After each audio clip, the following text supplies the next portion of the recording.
setelah 2 bulan sekolah ditutup. Saya percaya ramai yang bertanya, bila sekolah akan dibuka?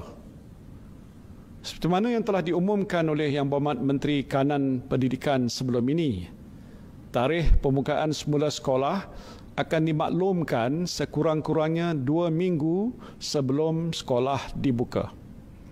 Ini bergantung kepada nasihat yang diberikan oleh Kementerian Kesihatan Malaysia. Apabila sekolah dibuka nanti, untuk permulaan, kita berikan keutamaan kepada murid yang akan menduduki peperiksaan SPM, SVM, STPM dan STAM untuk ke sekolah dahulu. Inilah untuk memastikan SOP mengenai penjarakan sosial dan penjagaan kebersihan diri yang telah ditetapkan oleh Kementerian Pendidikan dapat dipatuhi. SOP ini meliputi prosedur mengenai ketibaan murid di sekolah, pergerakan ke bilik darjah, susunan meja dalam bilik darjah, pergerakan di kantin dan pelbagai aspek lain. Selain itu, proses pendigitalan dengan menggunakan platform dalam talian atau pembelajaran maya akan terus diperkasa. Saya percaya pembelajaran maya adalah masa depan dalam pendidikan. Jadi, saya menyeru kepada guru-guru supaya mendalami kemahiran pengajaran secara atas talian dan home-based learning yang merupakan kebiasaan baru dalam bidang perguruan.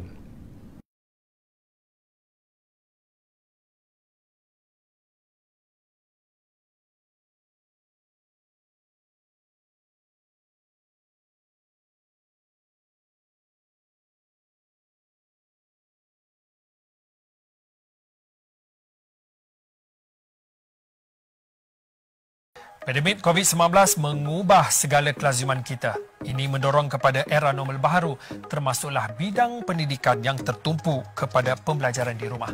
Apa yang perlu diambil kira sudah tentu kekangan bagi golongan guru dan juga golongan pelajar dalam menetapkan kaedah untuk menyampaikan pembelajaran di rumah. Berdasarkan kaji selidik PDP, dalam talian melibatkan lebih 670,000 ibu bapa dan kira-kira 900,000 murid sekolah di seluruh negara secara keseluruhannya. Pemilikan peranti untuk membolehkan PDP dilaporkan agak terhad.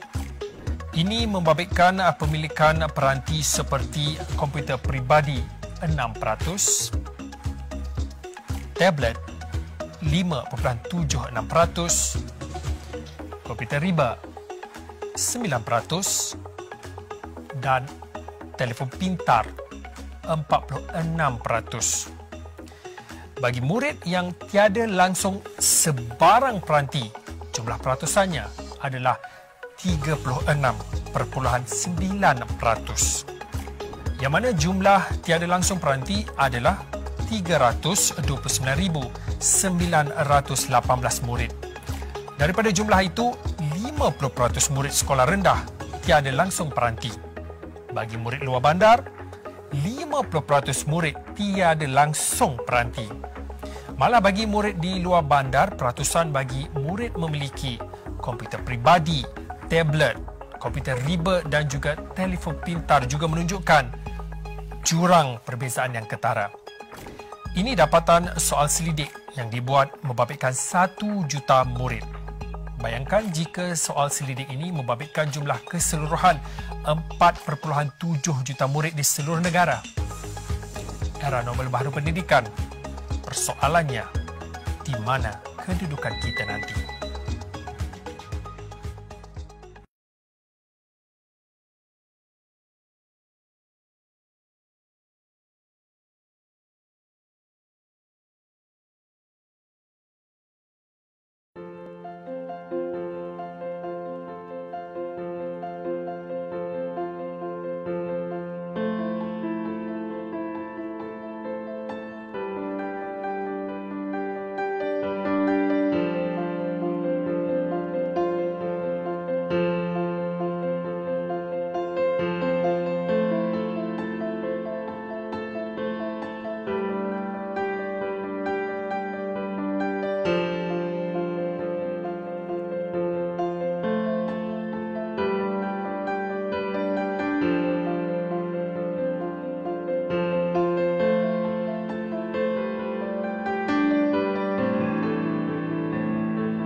Saya merayu sekali lagi, duduklah diam-diam di rumah.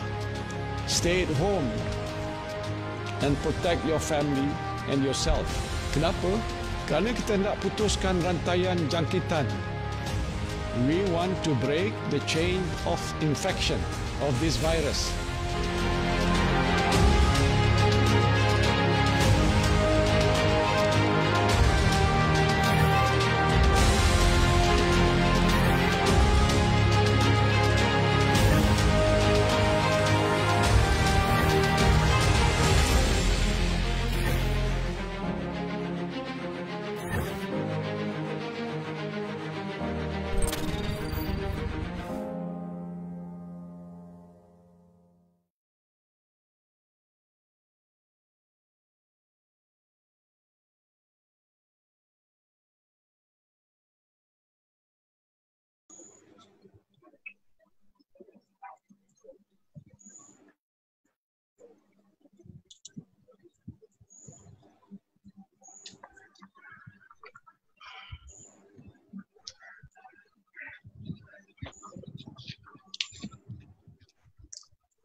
Bismillahirrahmanirrahim.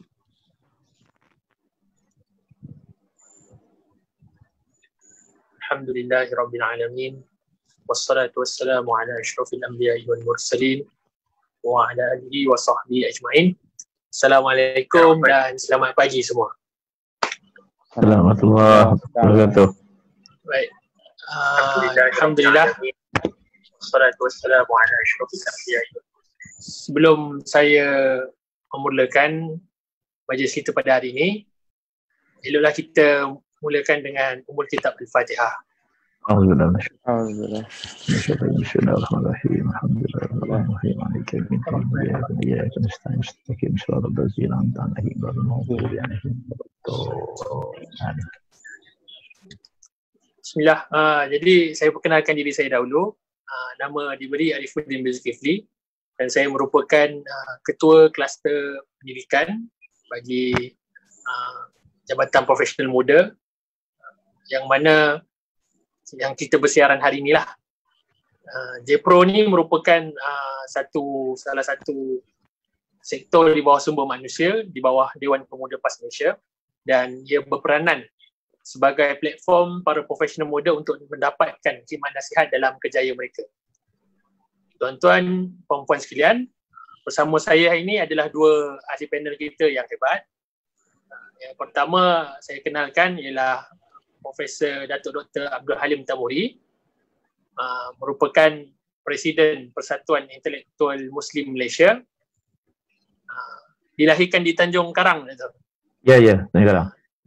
Tanjung Karang. Sekarang berkhidmat sebagai rektor di Kolej Universiti Islam Selangor dan pernah dilantik sebagai panel jawatan kuasa kajian dasar Kementerian Pendidikan Malaysia.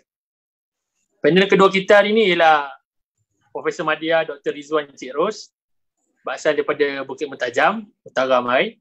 Penang. Penang Mai. Kemudian beliau merupakan dekan Fakulti Teknikal dan Vocational UPSI, Universiti Pendidikan Sultan Idris. Pernah menjadi panel penasihat kurikulum dan program PSMP IPGM dan juga penasihat World Education Congress. Baik, sebelum kita masuk kepada soalan pertama, insyaAllah saya akan memperkenalkan dahulu format untuk aktiviti cafe kita hari ini,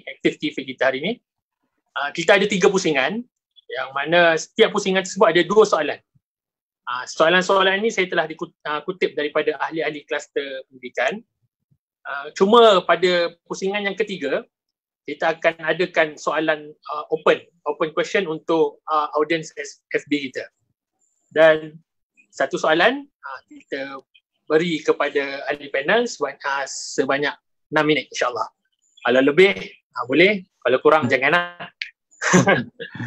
Kemudian kita ada sesi kesimpulan atau sebagai pengakhiran, yang ini selama 10 minit. Baik. Sebelum kita masuk lagi, saya minta audiens FB semua boleh klik like, klik love, klik share. Kita nak adakan interaksi 2 hala lah supaya kita punya Active Cafe ni lebih bergerak secara dua hala dan reach kepada kita punya audience. Baik, tanpa membuang masa, saya mulakan dengan pusingan yang pertama, ditujukan untuk Profesor Madya Dr. Rizwan Cik Ros. Dalam satu temu ramah yang dijalankan oleh di Kanyakumari dalam channel News Asia, mendapati bahawa guru-guru dilihat kurang kesediaan kerana kurang latihan. Bagaimanakah tahap kesediaan guru-guru dalam menjalani kelas-kelas atas talian dan adakah fasiliti sedia ada seperti Google Classroom hari ini mencukupi? Silakan. Bismillahirrahmanirrahim. Alhamdulillahirabbil alamin wassalatu wassalamu ala asyrafil mursalin wa ala alihi washabihi ajma'in. Rabbi shrah li sadri wa yassir li amri wahlul 'uqdatam min lisani yafqahu qawli. Terima kasih kepada pengerusi, rakan panel, Prof Datuk dan juga rakan-rakan di alam maya sekalian. So insya-Allah cabaran kita hari ini, kita sebenarnya semasa mula-mula dilaksanakan PKP dan juga semua proses yang berlaku kemudian sehingga hari ini adalah semua dalam keadaan kebiasaan baru. Sebab bayangkan cikgu-cikgu tengah bercuti sekolah, balik kampung, kemudian perintah PKP datang. Semua ada yang terperangkap di kampung, pelajar terperangkap di kampung sehinggalah dibenarkan balik baru-baru ni. So satu proses yang orang kata tiba-tiba berlaku menyebabkan wujudnya keadaan nak mengubah daripada kebiasaan. So keadaan ini menyebabkan berlaku satu kejutan. Kejutan bukan sahaja untuk ibu bapa, tapi yang paling penting ialah pelaksananya ialah guru. So bila ditanya dari segi kesediaan guru ni, sebenarnya walaupun Kementerian Pendidikan Malaysia banyak menyediakan platform, so kita tengok beberapa demografi cikgu-cikgu yang ada di Malaysia. Sebab kalau kita tengok proses orang kata ladap ataupun latihan dalam perkhidmatan yang diberikan oleh guru-guru sekarang ni, dan memang semakin banyak setiap bulan memang akan ada latihan dalam perkhidmatan. Namun demikian, latihan khusus yang kita kata untuk menghadapi kelas online ni memang orang kata tidak ada secara berstruktur. Dia datang kemudian lah bila bahagian semua manusia kementerian dan sebagainya, bahagian sumber dan teknologi pendidikan buat kelas digital online, digital classroom dan sebagainya, baru mulai ada latihan yang berstruktur, namun tidak dapat diikuti oleh semua guru. Walaupun latihan tu kita tengok banyak guru-guru yang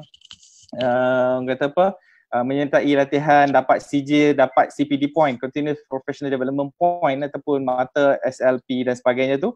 So mereka akan dapat point, tapi dalam masa yang sama sejauh mana latihan 2 jam, 4 jam itu boleh menyediakan guru untuk mengadakan kelas secara online. Sebab kita tengok tadi rata-rata tadi yang pada permulaan tadi Astro Awani pun dah tunjuk statistik dia.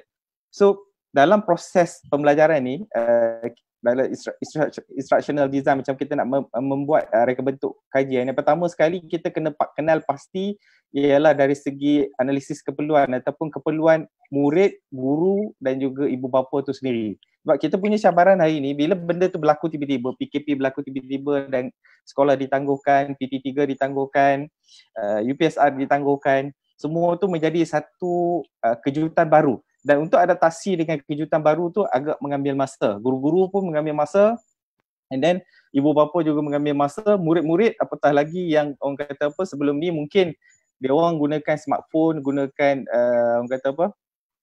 gadget dia orang untuk main game, tengok YouTube dan sebagainya, tapi hari ini dia orang terpaksa menggunakan gadget tersebut untuk dijadikan sebagai gadget pembelajaran.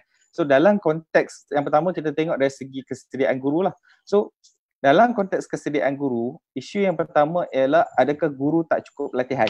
Yang pertama sekali memang terdapat jurang di mana memang terdapat guru-guru yang tidak mendapat latihan yang secukupnya. Ini disebabkan oleh yang pertama sekali ialah memang tidak ada latihan yang berstruktur, yang memang kita khusus kita kata minggu depan kita akan ada COVID-19 PKP. So akan ada latihan, tak ada. So maksudnya semasa proses PKP tu berlaku lah, menyebabkan masa itulah wujudnya kementerian buat latihan PPD, JPN dan sebagainya, menyediakan latihan yang melalui webinar-webinar yang melalui kelas online, ada grup Telegram, ada grup Google Classroom dan sebagainya, dan proses latihan tu berterusan. Namun sejauh mana semua guru di Malaysia ni dapat latihan 100%, sebab kita orang kata apa, walaupun adanya CPD point untuk kontrol kehadiran guru untuk dapatkan orang kata apa, latihan dalam perkhidmatan, namun demikian tidak ada jaminan yang melalui kelas online tu sepenuhnya dapat keberkesanan ilmu input untuk melaksanakan kelas online. Sama juga dengan jurang generasi, gap generasi. Kalau orang muda kebanyakan mungkin dia lebih arif dan lebih suka untuk explore gadget-gadget baru. Sebab kita tengok hari ini banyak cikgu-cikgu yang inovatif, dia orang explore macam-macam teknologi. Macam sekarang kita ada, macam sekarang kita akan gunakan Zoom, ada gunakan Webex, ada gunakan Google Classroom, ada hanya gunakan WhatsApp dan juga Telegram. Dan sekarang ni ada dah berlaku perubahan. Kalau kita tengok masa awal-awal tu, dulu guru-guru mula gunakan yang synchronize. Maksudnya synchronize tu macam ni lah, secara live. Namun demikian bila ada kekangan-kekangan, bila ada dapatan kajian yang menunjukkan bahawa berapa 30%, 40% pelajar memang ada masalah daripada sambungan internet, so guru-guru mula langkah ke belakang balik dengan tengok bagi latihan melalui WhatsApp, bagi latihan melalui Telegram yang pelajar kena print. And then masalah gadget pula, bila nak print, printer tak ada. Bila nak keluarkan orang kata apa, bahan-bahan daripada online, gadget pun tak ada. So ada masalah tu balik. So that's why macam UPSI, Universiti Pendidikan Australia Idris, kami sendiri bila kita buat kajian dalam kalangan pelajar, kita tengok kesediaan pelajar sampai tahap sambungan internet tu kuat ke tak kuat. Sebab kalau macam contohnya kita gunakan Zoom, kalau ada live video macam ni, so dia memerlukan sambungan internet yang stabil dan juga kuat. Tapi kalau kata contohnya sambungan internet kurang sikit, so kita terpaksa offkan video hanya dengan suara, dan itu akan jadi masalah. Macam tadi Prof Datuk sebut, bila tak tengok muka ni dia jadi lain macam. That's why perubahan-perubahan itu menyebabkan guru-guru kena bersedia. Sebab kalau kita tengok keluhan di FB, kalau kita tengok keluhan, sebab saya ramai kawan-kawan di FB ni memang cikgu dan anak murid saya yang daripada UPSI. So keluhan dia orang ialah bila dia orang post latihan dalam grup WhatsApp, klik-klik tak ada respon. Grup post latihan dalam grup Telegram, kadang-kadang mungkin 2-3 orang je respon, dan orang yang sama je kerap kali respon. So cabaran, maksudnya yang pertama sekali yang tadi saya sebut tentang ni analisis keperluan, sebenarnya guru-guru walaupun diberi latihan macam mana nak menggunakan Webex dan sebagainya, tapi fundamental asas dia ialah macam mana kita nak lihat kesediaan murid kita untuk menggunakan aplikasi dalam talian, sama ada secara sinkronus, serentak ataupun tidak serentak. Sebab tu kita kena bagi option. That's why sampai ke tahap hari ini ada guru-guru yang minta balik ke sekolah untuk ambil buku latihan dan bagi kepada pelajar. Sebab akhirnya kita terpaksa gunakan kaedah tradisional balik, iaitu menggunakan buku latihan, disebabkan oleh kita nak bagi kesamaan untuk ruang peluang untuk belajar tu. Sebab hari ini kalau kita hanya fokus kepada orang yang boleh ada teknologi, ada gadget dan sebagainya, tapi kita tak mau orang kata apa, kita tak mau tak mau pelajar-pelajar yang tak ada gadget, yang tak ada akses kepada internet ni ketinggalan. Sebab akhirnya sekali kita tengok kepada objektif pembelajaran kita, bila kita nak capaikan satu hasil pembelajaran yang kita buat dalam satu sesi pembelajaran online ke, dalam grup Telegram ke, dalam grup WhatsApp, kita tengok apa objektif dia dan make sure kalau ada 30 pelajar dalam kelas kita, semua pelajar tu mesti mencapai hasil pembelajaran yang kita telah tetapkan. Jadi bila kita buat pelajaran online, kalau kita tak letakkan objektif yang jelas, jadi asas-asas fundamental tu cikgu-cikgu pun kena tengok balik lah. Bukan sekadar kita orang kata apa, buat proses pengajaran, buat PDPC secara online, tapi asas dia macam mana pencapaian hasil pembelajaran tu kena tengok lah. Sebab benda tu guru-guru dah dibekalkan dengan DSKP, dah dibekalkan dengan standard pembelajaran, standard prestasi dan sebagainya. So pelaksanaan dia macam mana pula? Guru-guru harus bersedia dari segi analisis keperluan pelajar. Maksudnya guru-guru harus tahu pelajar dari segi background yang macam mana. Kalau pelajar yang ada masalah dari segi sambungan internet, khususnya di luar bandar, kalau ada pun internet, mungkin kata apa, bila kita buat pengajaran secara serentak macam ni, sinkronus macam ni, mungkin ada pelajar yang akan ada masalah internet, kadang-kadang talian terputus dan sebagainya. So macam mana kita nak tackle isu ni? Jadi kita guru-guru harus kreatif menggunakan pelbagai platform yang diberikan khusus dalam kata apa, webinar-webinar yang dianjurkan oleh kementerian, grup guru tu sendiri. Sebab guru-guru Malaysia ni memang sangat orang kata proaktif. Cuma macam mana dia nak dapatkan maklumat yang betul, proses pengajaran betul supaya keberkesanan pengajaran dalam kelas dan juga online tu hampir sama. Memang kita tak akan dapat sesuatu yang orang kata sama, tetapi apa yang kita boleh usaha ialah memastikan supaya pencapaian hasil pembelajaran tu untuk semua pelajar tu orang kata hampir sama tercapai lah. Dan latihan-latihan tu harus berterusan sebab cikgu saya dulu pun pernah mengajar di sekolah. So kita proses pembelajaran kita adalah sebenarnya sepanjang hayat sebab benda tu akan sentiasa berlaku perubahan teknologi, berlaku perubahan penggunaan aplikasi, pelbagai platform aplikasi yang kita boleh gunakan. Jadi apa yang saya boleh rumuskan untuk soalan yang pertama ni, sebenarnya guru-guru sudah bersedia, namun demikian ada ruang-ruang dan peluang yang boleh diterokai oleh guru-guru untuk memastikan keperluan pelajar itu kita dapat kita dapat penuhi.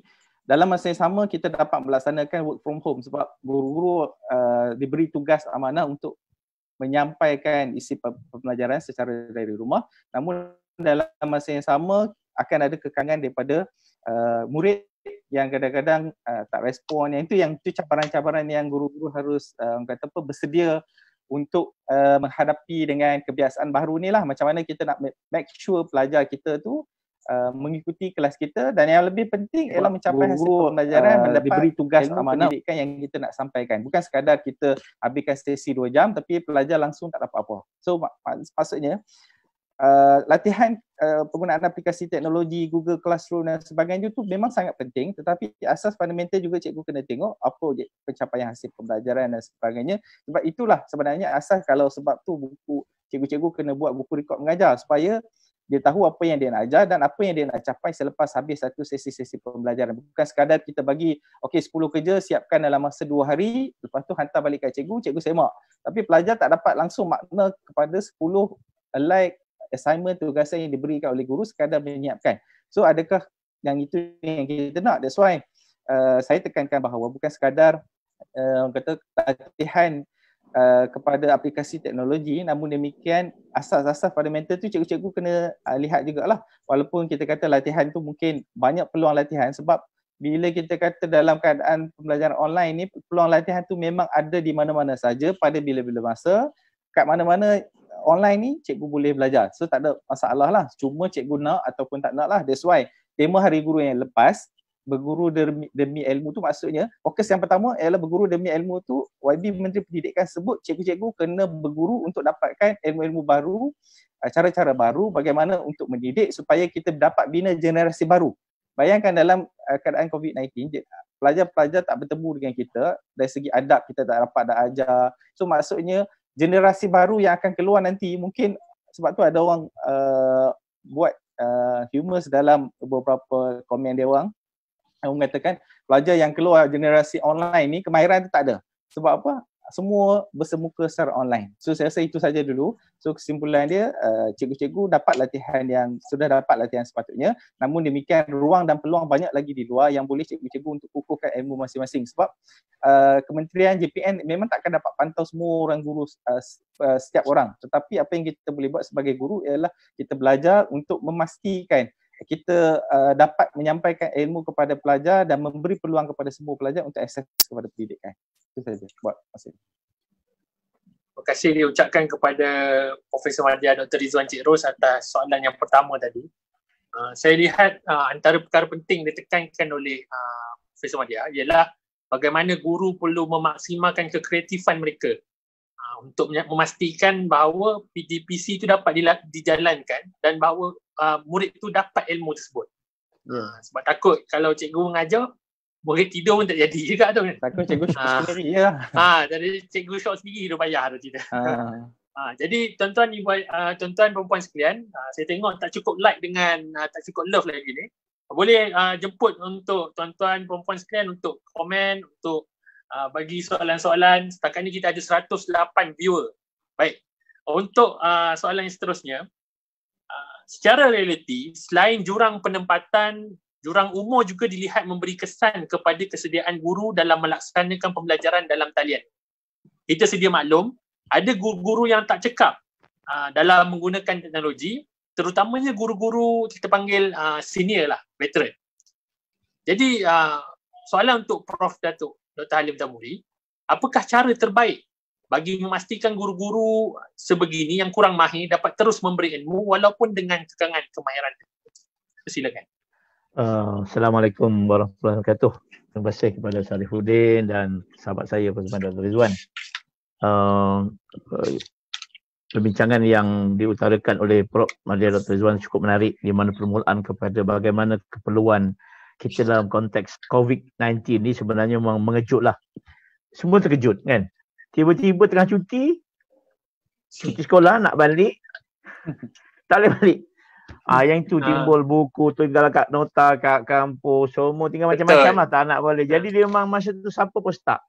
Saya taklah, anak saya besar dah kan, tapi bila tengok kat kawan-kawan kat Facebook, kat macam-macam kan, dekat IG, kat mana tengok alah tinggal nota kat kampus lah, cikgu pun tak double kat kampus, semua tak ada. Sebab pada masa tu set mind adalah cuti. Jadi orang nak rehat. Tiba-tiba tak boleh balik. Lepas tu anak saya macam mana yang nak belajar ya? Cikgu pula diarah pula untuk mengajar secara online. Yang pada masa tu memang orang, kalau saya guna istilah gunanya unsangkable kan, dengan tidak disangka-sangka lah kan. Terkejut semua orang, tiba-tiba kena buat, dan memang terkejut, dan saya rasa semua orang terkejut, termasuk keluarga, cikgu, pentadbir, pegawai PPD ke kementerian. Masa tu orang tak sangka benda yang di luar jangka. Dan ini sebenarnya perlu kita, saya kena ucap terima kasih kepada guru-guru dalam keadaan mereka terkejut ini pun, yang orang kata tidak disangka-sangka, mereka dapat melaksanakan satu usaha cukup baik. Sebab tu kalau ada orang komen, cikgu kata apalah cikgu ni kat rumah cuti, tak kena potong gaji apa semua. Ni saya kata orang ni tak faham. Sebab guru-guru yang dengan kekangan yang ada. Satu kekangan bahan masa tu cuti. Kemudian mereka juga latihan IT walaupun ada penggunaan tapi tidak meluas. Sebab orang tak sangka boleh kena buat secara online. Dan ramai cikgu-cikgu, bukan kata orang veteran, orang muda pun sebenarnya tak biasa online. Ya, mereka ada gadget, mereka ada handphone, mereka ada laptop. Kadang-kadang handphone tu mahal lagi daripada saya punya kan. Pakai iPhone 10 memang mahal lagi kan. Tapi sebenarnya kalau kita study kan, penggunaan handphone ni very limited kat Malaysia. Kebanyakan orang guna untuk tengok Facebook, untuk tengok WhatsApp, Telegram, sosial. Tapi sebenarnya banyak item-item yang dalam handphone tak digunakan. Kadang-kadang beli mahal buat apa? Sebut nak glamour kan, handphone mahal. Tapi jadi daripada bergaya dalam handphone yang macam-macam jenis tu, tiba-tiba daripada alat yang dipanggil alat sosial, tiba-tiba nak tukar gadget tu menjadi alat pendidikan. Kan? Anak kita yang biasa dapat handphone, ayah punya handphone, anak kecil lah kan, atau punya handphone, biasa nak main game, tiba-tiba game tu bertukar menjadi arahan pendidikan. Dan ini menimbulkan rasa terkejut di kalangan parent. Kawan-kawan saya anak kecil semua memang kata, alamak tak boleh pakai handphone lah. Sebab apa? Anak aku dah pegang handphone daripada pagi sampai petang. Tugasan kena bagi kan.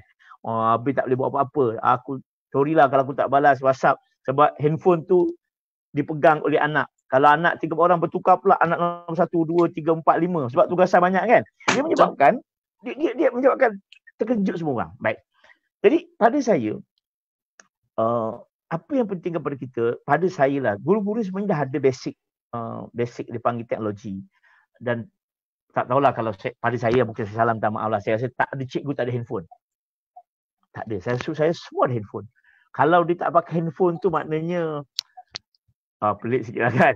Maknanya handphone ada. Maknanya dari sudut asas penggunaan teknologi tu ada. Cuma bagaimana nak mengembangkan daripada penggunaan sosial kepada penggunaan pendidikan. Ini satu benda yang cukup susah nak buat. Sebab bila keadaan terpaksa, sekarang ni orang gunalah. Macam kita pun. Selama ni kita tahu Zoom tu apa, tapi tak pernah buka. Kita tahu ada Webex tu ada, tak pernah buka. Kita ada Google Meet, tak pernah pakai pun. Tapi bila benda ni terpaksa berlaku, kita akan menggunakan apa juga bagi sepada. Tetapi kena ingat juga bahawa ada guru yang mungkin dia agak suka untuk menerima puahan. Biasanya sebab mereka biasa face to face, tiba-tiba online. Tiba-tiba arahan bisa bercakap depan, tak ada orang nak bagi arahan depan kamera macam ni. Saya seorang cakap, orang tak nampak. Kadang tak boleh cakap, ada orang tak boleh bercakap kalau tak ada orang. Tiba-tiba nak bercakap juga. Jadi tak boleh bercakap. Walaupun tu, ini menyebabkan kita perlukan latihan. Pada saya, guru-guru ini, dia kena cari jalan. pada saya lah, untuk permulaan, kita jangan, pada saya lah, ni minta maaf kalau saya memberi pandangan lebih sedikit perkara ni. Kita jangan expect kita tahu semua serentak. Baik, mula-mula saya harap begini, kita guna apa yang kita boleh nak buat mula-mula. Okey. Contohnya, kita ada banyak perisai kita guna, kena tahu, kita kena gunakan apa benda yang kita ada pada kita supaya kita boleh menggunakan. Walaupun sedikit, tak ada masalah. Sikit pun tak apa, tapi gunakan dengan sebaik mungkin. Okey, contoh dia pandai Google Meet. Tak apa, test dulu. Mesti ada kesilapan. Dan anak murid kita pun tak expect kita perfect. Kita maaf ya, cikgu ni pertama kali lah guna benda ni. Tapi kalau kita buat sehari mungkin buat silap. Lepas tu kita baiki. Hari kedua kita buat. Ada input. Saya rasa seminggu mahir dah. So, dia step by step. Maknanya pada saya, apa juga mekanisme yang kita ada kita guna. Contoh, katalah cikgu tak biasa guna online. Dia ada WhatsApp. Gunakan WhatsApp yang ada untuk pendidikan. Dia ada Telegram. Kita kena belajar. Mau tak mau, kita kena nak. Bagi saya, usaha kita kena ada. Maknanya pada saya, kita kena berusaha ke arah peningkatan. Faktor umur sebenarnya tidak jadi faktor gap untuk kita belajar IT. Kalau tengok dalam Facebook kan, yang aktif main Facebook ni biasa. Pakcik-pakcik lah. Yang mencik-mencik main Facebook kan. Punyalah banyak kan. Kalau Instagram, pakcik-pakcik main Facebook kan. Sebenarnya tak ada isu. Pada saya tak ada isu. Dan jurang generasi sebenarnya tidak menjadi masalah. Kalau kita nak.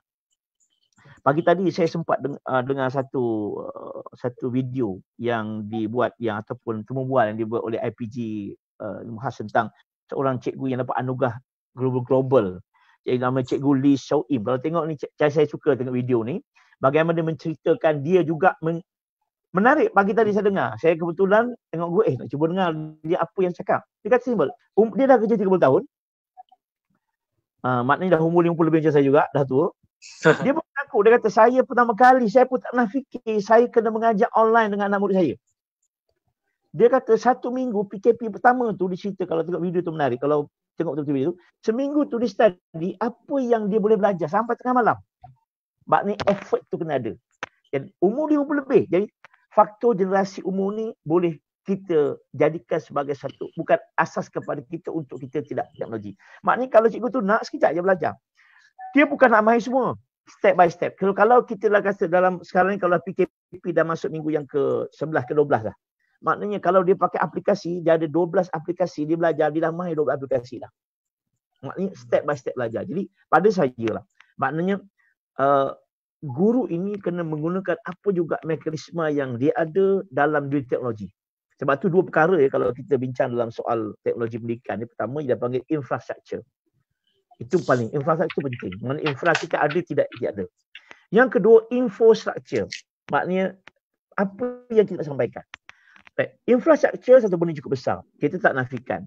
Ada kawasan-kawasan yang mungkin tak boleh akses. Jadi maknanya, cikgu kena kreatif. Tadi Prof. Rizal sebut tentang bagaimana kita nak study need analysis. Apa yang diperlukan oleh seorang pelajar. Cikgu kena tahu kawasan mana pelajar yang tak ada. Kalau pesyarah universiti pun tak tahu, okey apa yang dia, berapa orang pelajar yang tak boleh akses, berapa dah boleh akses.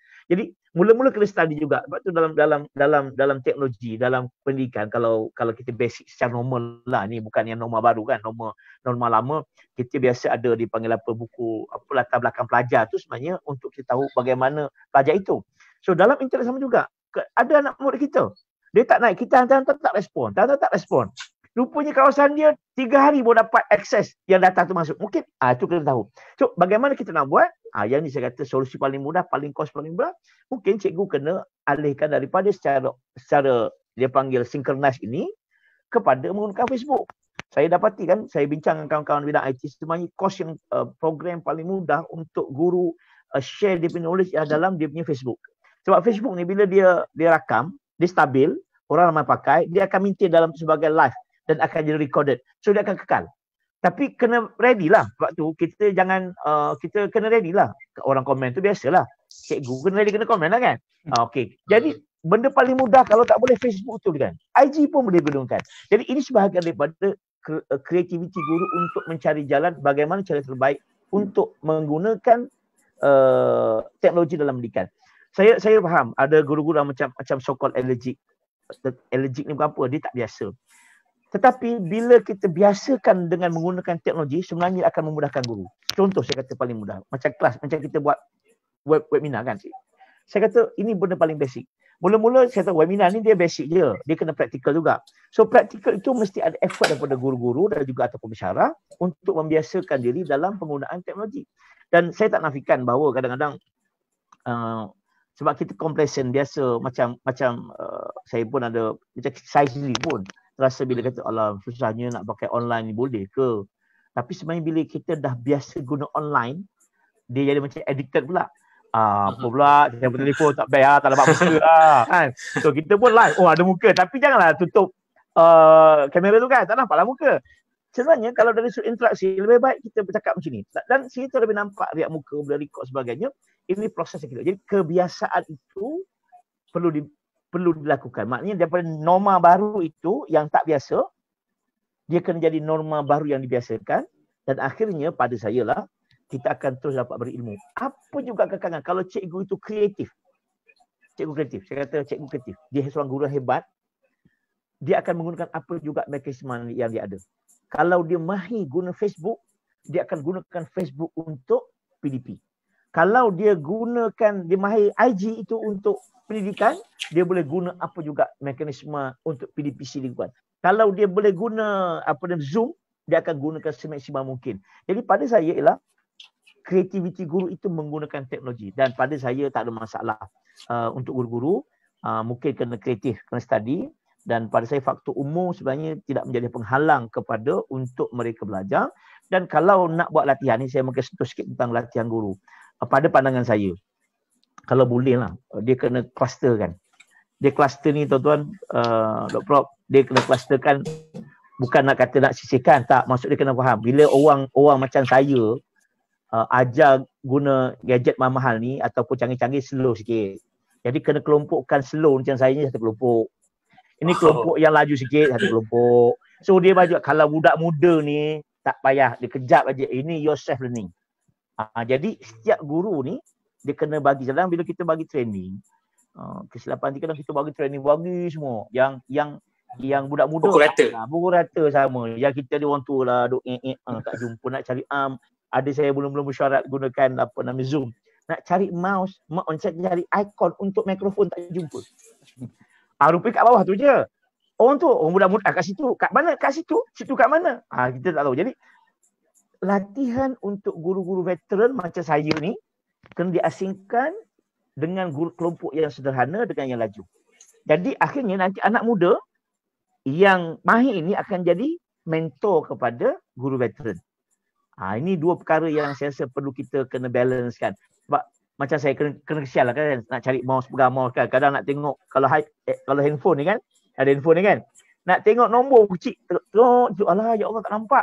Budak muda laju je. Jadi itu faktor-faktor yang perlu kita ambil kira. Jadi latihan yang diberikan kepada guru juga kena melihat kepada realiti guru itu. Mana need analysis juga perlu diberikan kepada guru-guru bagaimana nak berlatih sesuai kepada mereka. Itu pandangan saya. Wallahu a'lam bishawab. Terima kasih Prof Dato' di atas lontaran idea yang menarik tadi. Antara perkara yang sempat saya ambil perhatian ialah mengenai bagaimana guru-guru ni walaupun kita kata veteran ke senior ke tapi itu bukan alasan. Yang penting kita perlu belajar dan kita perlu improvement slowly pun tak apa but surely insyaAllah. Yes. InsyaAllah. Okay, jadi benar izinkan saya untuk promote sikit mengenai Activate Cafe ni. Ia merupakan satu yang kita sedang berada sekarang merupakan satu bual bicara yang kita buat secara dua hala lah. Kalau tak PKP ni Datuk, Prof, kita akan berdepan lah. Tapi disebabkan PKP, kita secara Zoom, secara maya, norma baru. Terdapat juga norma baru. Terdapat tapi juga program lain lah. Seperti Active Talk, Activate Talk, Activate Training, Activate Seminar sebagai sokongan kepada JPRO sebagai sektor sumber manusia based on profession lah. Okay. Baik. Seterusnya untuk pusingan yang kedua. Okay. Saya lihat kita punya viewers makin bertambah ni tu maknanya mungkin kita punya perbincangan semakin hangat lah. Untuk pusingan yang kedua, soalan yang pertama untuk Profesor Dato'. Temu ramah dari channel News Asia tadi mendapati bahawa antara permasalahan guru ialah kawalan disiplin murid sepanjang PDPC dalam talian. Jadi adakah norma baru pendidikan ni menjadikan para pelajar kita tak lagi hormat pada cikgu ataupun semakin kurang adab dan akhlaknya dalam menuntut ilmu. Dan bagaimanakah perkara ini menurut hemat Datuk dapat diatasi dan diberikan sokongan? Oh, ini soalan ni menarik ni. Sebab bila pakai online ni, dia tak tahu kan. Ni pakai baju ni, bawah pakai apa tak tahu, tak nampak kan. Ni kadang kena kan. Dah tengok pakai smart, pakai blazer, jangan tengok pakai black je kan. Tu ada macam-macam. Oh, jangan bangun. Sebab tu kan. Saya rasa gini lah. Pada saya lah, kita kena disiplinkan pelajar dengan timing. Sebab tu pada saya kalau kita buat, kita bagi schedule, of course lah ambil masa. Dia sebenarnya asas kepada kita, macam saya lah, masa kita secara norma baru norma lama. Kalau pelajar nak jemput saya kata jangan lambat. Okey, katalah dia appointment saya 9.30. Saya kalau 9.45 saya tinggal dah. Saya tinggal je. Saya kata janji buat apa tadi 9.30 kan? Sebab alasan apa? Salah. Sebab 9.30 jemput saya. Sebab saya punya masa saya belajar kat mana-mana kat UK, masa belajar saya akan tunggu guru saya. Maknanya kita kena biasakan kalau saya jumpa supervisor saya akan balik setengah jam awal daripada dia dan kita menyambut dia. Dia datang tu, Assalamualaikum Prof, good morning sir, how are you? Saya kata siapa? Adab kita menunggu guru. Sama juga dalam konsep kita buat online. Ini disiplin kita. Kita kena, makna ada ketua kelas.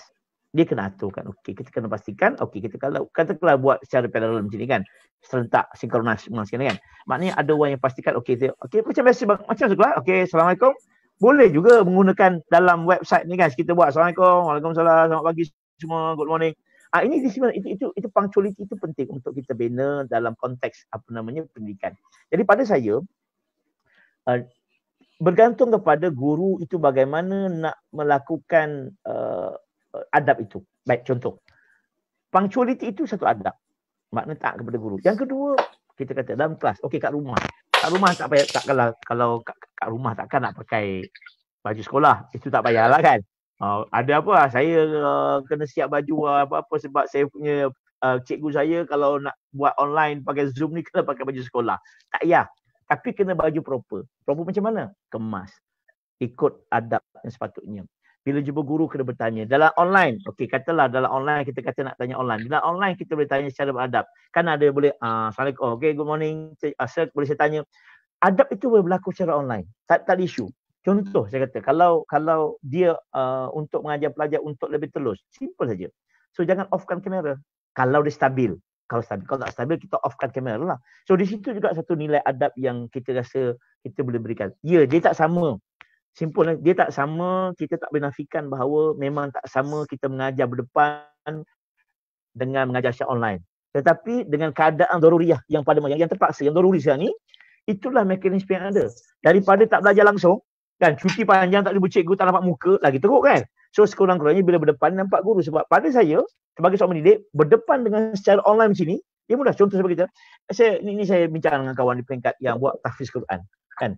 Selama ni kalau tahfiz Quran, mereka buat talaki dalam dekat masjid atau dekat kuliah bertalaki. Sekarang ni PKP nak talaki macam mana? Tak boleh nak buat. Tak boleh buat. Saya rasa paling bagus ialah gunakan seperti Zoom ataupun Google Meet. Jadi nampak lagi 10 orang nampak, kau tidur tidur bangun. Nampak lebih lah dan nampak pula dan boleh tengok secara langsung. Sebenarnya kaedah itu boleh kita gunakan. Macam juga kita tasmid Quran, baca Quran. Kita boleh guna online. Sebab kalau tengok di TV sekarang semua menggunakan online. Jadi sebenarnya ini norma baru yang kita lalui. Dan mungkin pada masa akan datang, itu yang berlaku. Pada saya, cara dia ialah guru kena buat disiplin awal. Apa pun juga dia datang daripada guru. Sebab tu dalam istilah kan, kalau guru kencing berdiri, anak murid kecil berlari kan. Kalau guru kucing berlari, anak lain tak macam kan. Jadi pepatah tu kena ambil juga sebagai satu prinsip. Jadi kalau kita kata, kita nak mulakan kelas, kita kena ready. Bahan, contoh kata assignment. Kita nak bagi nota kat pelajar, kita kena bagi tahu kat nota lah. Nota ni kita upload kan. Kita upload lah. Nota nak habis. Sama juga tugasan hantar melalui online. Sila hantar sebentar. Itu disiplin yang kita buat. Dan pada saya, akhlak ini boleh dibentuk dalam bentuk yang kita katakan berbentuk role model. Jadi kalau kata disiplin kawalan pelajar ni bergantung kepada guru. Baik, of course. Saya bagi contoh. Macam orang kelas, ada yang kelas online. Biasa kita buat pagi kan. Dia lah tak on lah. Dia kata saya tak dapat capaian lah. Dia alasannya akan buat alasan. Oh, saya minta maaf lah. Saya sebenarnya dia tidur je. Malam tadi main game elok je. Main game online, beres. Kan? Tapi bila pagi ada kelas pukul 8, lose habis nak buat. Budak-budak sekarang, zaman sekarang, anak muda sekarang ni dia gila online yang real time punya kan. Dia akan reka pukul 2. Tapi kita kena ajar dia. Maknanya esok kelas saya ada tak ada, satu, you kena ada. Tak datang kelas, awak atas alasan tak dapat datang pun, kita boleh buat contoh, satu kita datang. Okey. Dia kena berjustifikasi lah. Jadi cari dia buat ialah, dia kena hadang juga keadaan. Dan sebenarnya kita boleh kaji, dia ni dapat lokasi kat mana. Sebenarnya kita boleh check kat kawan dia. Dia ni buat apa malam tadi. Kita boleh check. Kalau kita tahu dia ni dapat akses kat rumah, memang tiba-tiba yang itu punishment dari sudut hukuman, potong markah, dari sudut amaran, teguran macam biasa juga kena buat. Jadi itu pada saya bergantung kepada pendidik bagaimana mendisiplinkan pelajar. Dan tapi ya memang sukar. Lagi-lagi kalau sebab norma baru kan. Jadi orang pun cari excuse nak biasa lah, sebenarnya tak biasa. Tapi sebenarnya kalau dah biasa, insya-Allah saya rasa kalau kami juga macam kami lah. Kami kalau di UPSI pun sampai kami di IPTA ni, IPTS sama je sampai 31 Disember secara online. Ini satu cabaran besar kepada kita semua. Macam mana nak membiasakan anak murid itu boleh patuh kepada peraturan-peraturan dan juga kaedah ataupun yang. Jadi balik kepada pensyarah dan sebab tu saya kata SOP kena ada. Lepas tu kita nak bangun state of procedure. Sekarang ni semua sebut pasal SOP. Saya sebelum tak pandang SOP. Tapi learning zaman sikit SOP. Maknanya orang faham tak? Ada SOP. Sekarang ada kelas kita, okey, kena ada SOP. Kalau tak buat apa kena bagi. Jadi jangan kita biar gitu je. Maknanya dalam kelas yang online juga, kita kena buat SOP untuk pelajar ikut. Mungkin pelajar tak disiplin, tak ada SOP. Satu. Yang kedua, mungkin tak biasa. Mungkin dia boleh escape. Tapi kalau SOP itu jelas, dan kalau dia tak datang, okey, fine, tak apa tak datang. Tapi you kena bagi report, jadual, you kena buat tugasan juga. Jadi, plan A, guru kena ada. Plan B, katakanlah pelajar ini tak dapat akses secara direct macam sekarang kita buat, secara synchronize. So, macam mana kita nak buat? Itu bukan tawan dia pula. So, dia sebenarnya dalam konteks ini, dia sebenarnya membentuk kerjasama. Contoh dari pelajar yang saya rasa tak dapat akses. So, macam mana kawan-kawan dia membantu kawan dia tak dapat akses? So, di situ adalah nilai kerjasama. Setelah kita buat ni, dia tak boleh, dia sakit. Ataupun dia pun masalah data tak ada. So, rakan-rakan yang ada itu sebenarnya boleh bantu kawan dia. Itu wujud satu kaedah baru kerjasama di antara pelajar. Tolong-menolong, kata, okey, buat assignment. Saya buat contoh, katalah dia buat satu projek yang orang, macam mana kita nak gabung, satu duduk dekat Kelantan, satu dekat Johor, satu dekat Terengganu, kena buat projek, macam mana nak gabungkan? Dulu fizikal jumpa, dia kena bincanglah. Buat video, macam mana nak gabung klip, semuanya teknologi. So, sebenarnya kerjasama dihubung bagaimanakah seorang itu berhubung, itu kerjasama. Jadi, masih boleh buat juga nilai-nilai akhlak yang diajar situ. Jadi, pada saya, tidak timbul soal tidak boleh didik adab akhlak. Ya, saya tak nafikan. Dia tak samalah kalau kita boleh dalam pendidikan, kalau kita boleh mendidikkan live itu macam itu lebih baik. Tapi kaedah itu mungkin disebabkan keadaan sekarang dengan COVID dan sebagainya. Jadi apa mekanisme yang ada? So apa yang ada itu kita gunakan sebaik mungkin. Kalau kita nak balik seperti yang kita berdoa kepada supaya balik macam asal itu memang. Dan yang penting kepada kita, itu yang kita nak sangat. Lepas tu pada saya yang penting kepada kita bagaimana kita nak communicate. Lepas tu dalam bentuk online ni kita kena gabungkan juga dengan soal apa namanya yang bentuk fizikal. Tugasan yang macam tadi penting juga macam budak ni kemahiran skill yang kita fikir contoh bila kita gunakan laptop ni pandai-pandai salah. Akhirnya anak-anak muda kita ni tak pandai menulis sebab tak ada skill kemahiran menulis. So pada saya tulisan jadi tak elok, cincai sebab apa mereka tak biasa menulis. Jadi pada saya tugasan juga kena bentuk fizikal. Macam saya malah kalau kita nak tahu dia, kalau nak elakkan dia daripada plagiat dengan mudah, suruh ditulis. Send lah, bukan payah. Scan, hantar kat kita. Kata awak tulis, saya nak awak tulis juga. You ambil, you scan kat kita. Sama juga. Tak ada isu kan. You scan, alat semua ada. Tapi balik kepada soal infrastructure tadi lah. Yang itu biasa, itu benda-benda yang saya rasa kita kena faham. Tapi kalau kamera boleh letak WhatsApp. WhatsApp itu kita boleh transfer. Jadi ini faktor-faktor yang saya rasa kita kena kreatif. Dan balik pada cerita asal balik tadi, apa juga keadaan pada saya adalah bergantung kepada kreativiti guru. Kalau guru tu guru yang kreatif, guru yang bersifat ikhlas dalam pendidikan, guru akan mencari apa juga jalan. Saya bagi contoh kan, kalau cikgu ni kalau dah malas, pensyarah kalau dah malas, kita bagi 10 LCD, kita bagi 10 laptop, dia tak pakai. Tapi kalau cikgu tu tak ada LCD, tak ada laptop, dia akan apa guna juga dia. Kadang-kadang laptop buruk pun dia pakai juga. So pada saya balik kepada kita. So bagaimana berjaya atau tidak pendidikan itu balik bergantung kepada guru. Adakah guru itu kreatif dan inovatif dalam melakukan apa yang ada. Sebab tu pada saya jangan terlalu bergantung kepada orang. Prinsip saya jangan tanya apa kementerian bagi. Apa yang kita sumbang untuk guru, murid kita. Dia tanya, bahan tak ada lah, tak ada bahan ke dari kementerian, tak ada bahan ke dari JPN. Ini sikap segelintir guru yang negatif. Tapi ramai guru kita yang sangat inovatif, yang kadang-kadang belanja duit gaji itu mungkin 20% beli untuk barang anak-anak, dan akhirnya ini barakah. Ya, ini yang kita kena budayakan. Sebab bila kita banyak memberi, yakinlah kita banyak dapat. Tapi kalau kita kurang memberi, kita tak dapat apa-apa. Jadi nilai-nilai itu adalah nilai yang diberikan. Katalah contoh, saya kata bahan tak ada, kena buat. Bila kita send maklumat, katalah nota kepada pelajar, kita type tu, sebenarnya satu ibadat. So, kita beri maklumat. Nanti Allah akan balikkan kepada kita dengan rezeki yang lebih baik lagi. Ini konsep-konsep bukan setakat fizikal. Dia mesti kepada soal yang di luar fizikal, iaitu soal kepercayaan kepada Allah SWT. Kepercayaan kepada keyakinan diri. Ini akan menyebabkan PDPC kita akan berjaya. Ini pandangan saya dan saya ingat ini yang saya rasa boleh kita lakukan, iaitu bagaimana guru itu boleh mengenal apa juga mekanisme. Tuan-tuan, kuliah-kuliah kita, YouTube ramai, arwah almarhum Ustaz Asman Kamus, tengok berapa banyak pahala dia pegang. Tengok berapa ramai orang video dia diulang-ulang-ulang. Tuan Guru Harundin, berapa ramai guru diulang-ulang. Akhirnya ini, sebab tu kalau kita ngajar, masuk upload dalam YouTube ke dalam kita punya, itu adalah satu amal jariah. Dan itulah saya kata pendidikan boleh berlaku pada bila masa, dan bagi saya ini boleh lakukan bergantung kepada kemampuan guru itu untuk mengolah pendidikan itu ke arah mana pendidikan itu yang sebenar. Wallah. Terima kasih Prof Dato'.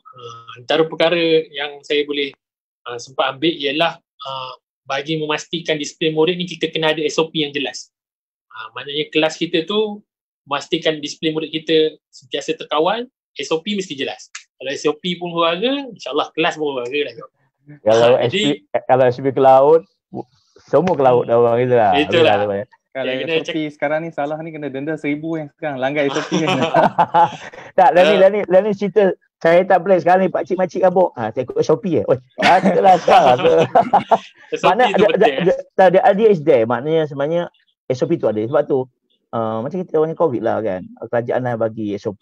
Dia akhirnya dibudayakan orang ikut sekarang. Pergi kedai mana orang beratur kan. So sama juga norm kita buat dalam pendidikan. Once it become a norm, it should be okay, no problem. Jadi kita jadikan dia budaya. SOP tu jadi budaya dalam teknologi pendidikan, insyaAllah. Baik, untuk seterusnya, saya tengok kurang lagi ni. Love like kita ni. Kita kena tambah-tambah sikit ni. Jadi untuk soalan yang kedua, bagi pusingan yang kedua ni, untuk Profesor Madya Dr. Rizwan Cik Ros, dalam satu kajian yang dijalankan oleh Projek ID dengan responden sebanyak 700 orang pelajar berumur daripada 13 hingga 18 tahun, mendapati hanya 25% sahaja yang cenderung untuk pembelajaran secara dalam talian sepanjang PKP. Jadi dengan UPSR, dengan PT3 yang telah dibatalkan, apakah kaedah pentaksiran alternatif yang dilihat praktikal untuk baki 75% yang kurang berminat? Silakan. Okey, terima kasih Saudara Arif. So ini statistik jelas, walaupun mungkin 700 tak mewakili persembalan seluruh pelajar kita yang 4 juta tu. Tapi ini sudah menggambarkan idea di sebalik kita punya kajian ni, bahawa kecenderungan pelajar untuk belajar ke ataupun buat assignment ke tugasan semua, maksudnya mereka prefer secara bersemuka. Hanya yang betul-betul ready saja 25% yang orang kata ready untuk buat secara online. So kalau kita tengok secara keseluruhan, kalau di UPSI kami pun memang macam tadi saya sebut, kita buat ni analisis, kita tengok analisis keperluan. So kita sampai satu tahap kita fikir di mana kita buat, kalau masih ingat dulu Prof Datuk dan juga Arif, kalau masih ingat dulu maktab post Arabi.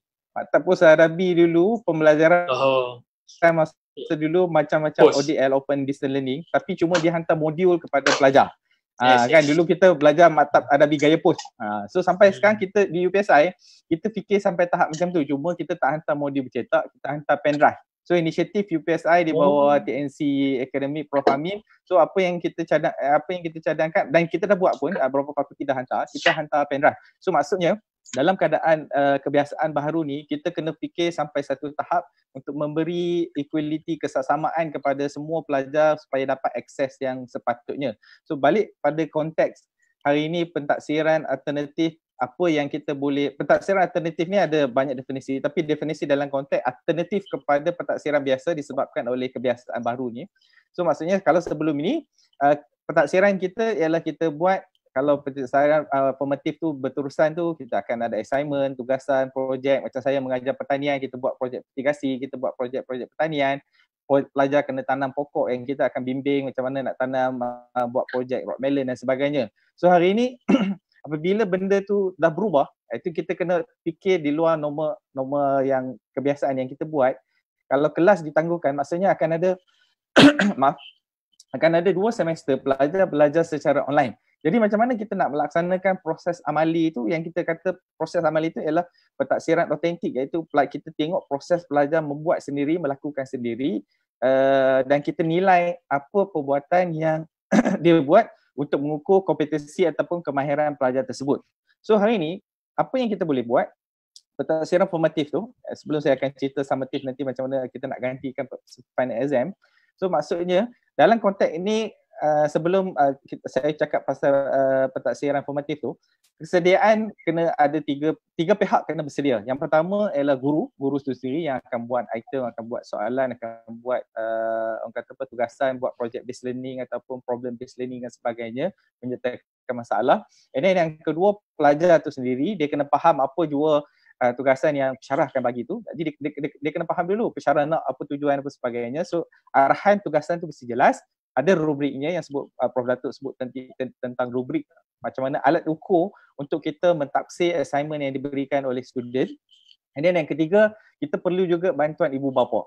Kalau untuk pelajar sekolah rendah, sekolah menengah, okey, rendah yang perlu lebih banyak bantuan ibu bapa. Pelajar universiti mungkin lebih independen lah, tapi dia mungkin memerlukan dari kewangan dan sebagainya. So pelibatan 3 pihak ni dalam proses PDPC secara dalam talian ni memang amat penting lah. Sebab kalau sekarang ni contohnya pelajar, anak-anak saya sendiri pun kalau dia tak buat kerja kat rumah, saya lah kena ni, kita hari-hari kena ingatkan. Walaupun kadang-kadang kita tak boleh nak paksa, tapi keadaan tu, suasana learning environment, suasana pembelajaran tu kadang-kadang mungkin tak menyediakan keadaan yang sepatutnya. Sebab ada orang yang, ada pelajar yang mungkin dalam rumah dia ada bilik khusus untuk dia belajar. Tapi ada pelajar yang memang 2 bilik saja tapi adik-beradik ramai, jadi dia tidak ada ruang pembelajaran yang sesuai untuk dia untuk fokus kepada pembelajaran. Jadi untuk proses pembelajaran dan pentaksiran, kita kena tengok juga lah macam tadi ni analisis tu, ada apa yang kita boleh buat untuk memastikan penilaian yang kata kita batalkan PT3, kita batalkan UPSR. Jadi dan sekarang ni isu yang sebelum ni, bila kita batalkan PT3, bila batalkan UPSR, ibu bapa semua mengeluh macam mana nanti anak nak masuk sekolah berasrama penuh, macam mana penilaian untuk masuk ke MRSM dan sebagainya. Tapi kita fokus dulu untuk penilaian berterusan atau penilaian formatif ni. So maksudnya penilaian formatif yang ni, kalau macam tadi saya bagi contoh pertanian, kalau sebelum ni kita tanam di ladang universiti, UPSI, tapi hari ni pelajar mungkin pentaksiran tu dia kena buat di rumah masing-masing. Contohnya macam tadi adab belajar di rumah, belajar tadi. Maksudnya kalau guru ada kreativiti, dan memang kebanyakan guru di Malaysia ni memang sangat hebat. Sebab tu guru di Malaysia ni antara guru yang paling committed di dunia, yang memang saya rasa masa zaman saya sekolah dulu pun LCD projector guru beri sendiri, komputer guru beri sendiri. Sampai sekarang ni kalau digital classroom, Cikgu Aman, Cikgu Helmi dan sebagainya, kebanyakan dia orang tu beli green screen sendiri, beli peralatan sendiri, beli iPad dan sebagainya semua sendiri. Lampu terang-terang, lampu terang dan sebagainya, dah jadi macam studio. So maksudnya memang orang kata apa, cikgu ni sangat committed lah. Tu yang bila saya bercakap dengan pensyarah-pensyarah ni, kadang-kadang pensyarah Ada sikit benda tak cukup, dia komplain. Ada persyarah sikit tak komplain. Saya ingat masa zaman cikgu dulu, cikgu kalau tak ada benda-benda sikit-sikit ni semua dia buat sendiri je. So sangat kreatif lah cikgu-cikgu Malaysia. Okay, so bila penilaian ni, maksudnya kalau kata penilaian sebelum ni dibuat di universiti, sekarang penilaian tu pelajar boleh buat sendiri. Contohnya tanam. So pelajar boleh tanam di rumah masing-masing. So tak ada masalah. Pelajar, contohnya kami ada guru ekonomi rumah tangga. So guru-guru ekonomi, bakal guru-guru ekonomi rumah tangga ni, contohnya kita buat assignment, contohnya memasak satu set hidangan lengkap. So apa dia boleh buat, ialah dia buat rakaman video ataupun dia buat ambil gambar, dia buat apa juga proses memasak tu di rumah. Jadi amali tu kita boleh gantikan dengan masuk, kalau jadi masuk ni lah, masuk jangan tak jadi masuk dalam story kan. Kalau tak jadi masuk apa tak jadilah. Kalau suami masak tu boleh masuk grup. Tapi itulah, jadi ke tak jadi, ia tetap satu proses pendidikan, satu proses pembelajaran. So kita sebagai guru ni kita kena orang kata apa, bagi motivasi kepada pelajar untuk buat, sebab proses macam kami dalam TVET, kita tekan kepada kompetensi. So memang kalau contohnya dia buat sekali tak jadi, dia kena ulang-ulang sampai dia boleh proses jadi. Kalau contohnya buat kek pisang, mesti nampak macam kek pisang, rasa kek pisang. Kalau dia buat kek tu, kek kita suruh contohnya bagi assignment, okey, hari ni tugasan kita ialah menyediakan satu kek pisang. So rupa orang kata rubrik penilaian kita kena bagi tahu dari segi warna, dari segi tekstur, dari segi kualiti yang kita nak measure tu untuk memastikan apa yang dia buat produk tu ikut objektif pembelajaran yang kita ingin capai. Dan dalam proses penilaian ni sebenarnya, kalau kata kita nak share macam apa saya buat sebelum ni, macam contohnya saya mengajar kaedah pengajaran ataupun pedagogi. So saya minta pelajar upload ke Facebook dalam grup kami, grup khusus untuk kami punya khusus KPD tu. So pelajar upload dan peer assessment berlaku. Kawan-kawan akan nilai, dia akan bagi komen positif terhadap produk ataupun assignment yang dibuat oleh kawan-kawan yang lain. So daripada situ masing-masing akan dapat orang kata belajar antara satu sama lain, belajar macam mana untuk menambah baik kualiti produk assignment yang diberikan. So yang kedua ialah penilaian yang melibatkan penilaian akhir. Yang sekarang ni, sebelum ni kita melalui final exam, kebanyakan final exam, tapi macam kami di UPSI, kami ada satu subjek yang tidak melibatkan final exam, maksudnya penilaian berterusan. Sampai habis 14 minggu tu semua ada penilaian berterusan. Contohnya subjek fashion, dia ada fashion show akhir sekali.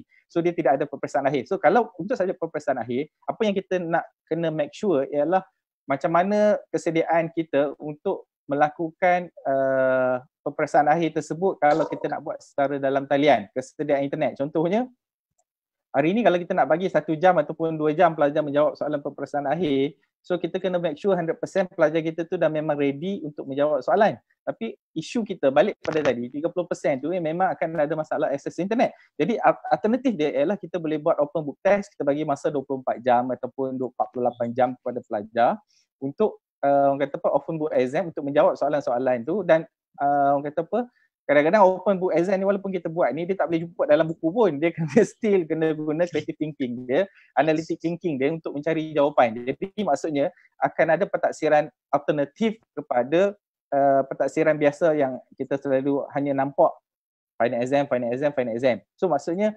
penilaian tu berterusan. So sama juga macam PT3 dan UPSR. Apabila kita katakan kita masukkan, kita tangguhkan untuk tahun ni.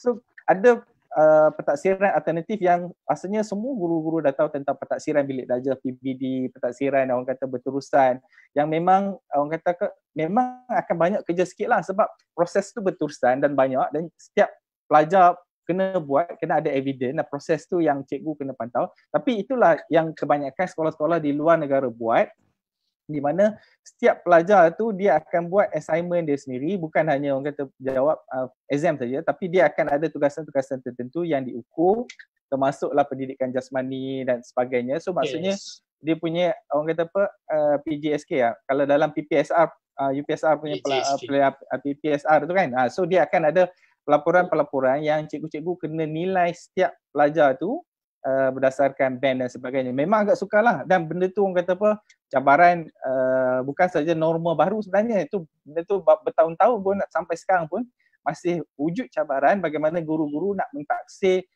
pelajar dan memberi makna kepada pentaksiran tersebut. Dia bukan sekadar mentaksir saja, tapi dia memberi makna kepada pentaksiran tersebut. Sebab tu kita panggil pentaksiran tu, supaya pelajar faham kenapa dia dapat markah macam tu, kenapa assignment dia buat macam tu, dan dia boleh improve dia punya proses, orang kata apa, proses pembelajaran, proses penilaian, dia punya pemarkahan tersebut, supaya dia dapat ilmu yang sepatutnya. Sebab dia proses penilaian bukan sekadar kita memberi markah saja, bukan 80, 90 dan sebagainya, tapi di sebalik makna yang itu ialah sejauh mana dia dapat ilmu yang disampaikan oleh guru untuk diamalkan, digunakan, bukan sekadar dalam ni. Sebab tu kita cuba ubah daripada berorientasikan peperiksaan kepada berorientasikan kepada ilmu. Kan? Sama masa sekarang ni, macam mana kita nak ubah tu, sebab ibu bapa banyak masih membandingkan grade anak-anak. Sebab tu masa kita mula-mula dulu PBS pentaksiran berdasarkan sekolah dulu, ramai ibu bapa confused. Misalnya anak saya bila diberi band, dia tak nampak A, jadi dia tak boleh nak bergosip, tak boleh membawang anak dia dapat A, anak mana yang lebih cemerlang. Kan? Kalau sebelum tu dia bergosip, anak saya 8A contohlah. Bila kerajaan masa tu, ketika itu walaupun kita ada isu dengan EPBS, tetapi pada masa tu isu dia adalah contohnya anak dia dapat band 6 contoh kan. Apa maksud band 6 ni? Kan? Jadi maksudnya beradab, mistali dan sebagainya tu, itu kadang-kadang kita perlu jelaskan kepada ibu bapa. Sebab kalau kita tengok pendidikan awal kanak-kanak di UK dan sebagainya, setiap anak murid tu cikgu akan tulis macam karangan, ceritakan sikap anak ni pandai ni, hebat macam ni, hebat macam ni. So tapi dia ada kekurangan macam ni. So ibu bapa, apa ibu bapa boleh buat untuk mengatasi kekurangan tu? So maksudnya setiap anak tu akan dapat pelaporan dengan jelas tentang kata apa, prestasi performance anak dia untuk ditambah baik. Sebab kita balik falsafah pendidikan kebangsaan di Malaysia ialah pendidikan ni adalah satu sebeturusan untuk mengembangkan potensi dari segi jeri tu. Mengembangkan potensi. Maksudnya tugas kita sebagai pendidik ni ialah mengembangkan potensi anak-anak kita. Ibu bapa pun kat rumah pun samalah, ibarat kain putih nak corakkan jadi macam mana. So tugas kita mengembangkan potensi anak-anak kita. So sebab tu cikgu anak-anak ni kadang-kadang kat sekolah, cikgu-cikgu lah yang kena pasti bakat dia orang ni, buat talent identification, bakat, penentuan bakat. Ada anak cenderung macam ni, anak cenderung macam ni, anak ada masalah pembelajaran macam ni. So maksudnya proses penilaian tu sebenarnya memang berterusan, cuma kita kena ubah stigma daripada berorientasikan peperiksaan hanya nampak UPSR, PT3 sahaja markah sebagai alat ukur untuk menentukan kepandaian. Sebab kepandaian juga kalau ikut Howard yang asalnya ada 8, sekarang dah ada berbelas-belas kecerdasan pelbagai tu, maksudnya ukuran untuk anak tu kita dah kena buka, berfikir tanpa kotak lagi. Anak-anak mungkin kecenderungan dia orang dalam pelbagai bidang, bukan sahaja akademik. Tapi mungkin dia kepandaian dia mungkin teknikal, kepandaian dia mungkin muzik, kepandaian dia mungkin seni, kepandaian dia mungkin suara nasyid dan sebagainya. So pentaksiran alternatif hari ini sebenarnya banyak cara yang boleh dilaksanakan oleh guru. Untuk masuk ke program pendidikan pun kita ada pentaksiran kita ada Maxi. Untuk masuk ke IPG pun ada pentaksiran dia. So sama juga untuk masuk ke asrama penuh, kalau kata ibu bapa yang gusar tentang kaedah pentaksiran untuk masuk ke sekolah berasrama penuh dan sekolah-sekolah yang terpilih tu. Jadi sebenarnya kementerian akan buat ada ujian-ujian itu yang akan menentukan kecenderungan. Tapi bagi saya bukan tak semestinya akan jadi bijak bila masuk sekolah berasrama penuh tu. Sekolah biasa tu sebenarnya sekarang ni dah sama aja. Sebab kalau kata di negara-negara maju macam Finland contohnya, sekolah dia semua sama aja, tak ada sekolah asrama penuh ke sekolah tinggi ke sekolah apa ke. Sebab pendidikan ni adalah kita bagi kesamaan kepada semua pelajar. No child left behind. Maksudnya tidak ada pelajar yang akan ketinggalan untuk mendapatkan ilmu. Yang penting kita bagi ilmu kepada semua. Allahuakbar. Terima kasih Profesor Madya Dr. Rizwan Cik Ros. Antara perkara poin yang sempat saya ambil ialah adalah kita cuba untuk membawakan penilaian secara project based ataupun assignment lah, supaya perkara itu lebih mudah direalisasikan, dan juga ibu bapa boleh bantu anak-anak, dan ini secara tak langsung mengeratkan hubungan keduanya. Baik, nampaknya saya dimaklumkan kita ada banyak soalan, lebih kurang 12 ke 13 soalan. Kalau habis 12 ke 13 soalan, saya rasa petang ni kita tak makan ni. Ke pakat puasa 6. Jadi saya rasa saya kena pilih soalan-soalan sama ada yang ada redundant ataupun beberapa soalan yang awal kot. Saya akan pilih beberapa soalan, dan sementara tu kita bagi laluan kepada operator kita, Akhi Izdihar, untuk memberikan video selingan sementara saya memilih soalan dan juga memberikan ruang untuk kita semua rehat sebentar. Dipersilakan. 13 soalan.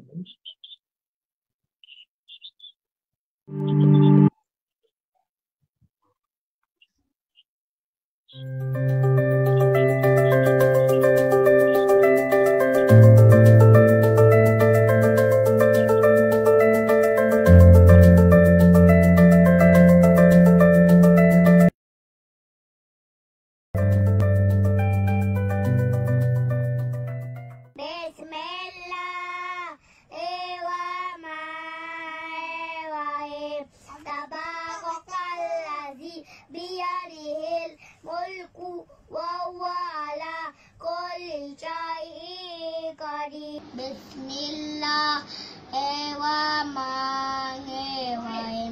Alhamdulillah Rabbil alamin. Ar-Rahmanir-Rahim. Maliki yaumiddin. Iyyaka na'budu wa iyyaka nasta'in. Bismillahirrahmanirrahim. Alam taro kaifa fa'ala rabbuka bi ashabil fil. Alam yaj'al kaidahum fi tadri. Hadis ke-11. Salat tiang agama lah perkara pokok ialah Islam dan tiangnya ialah solat.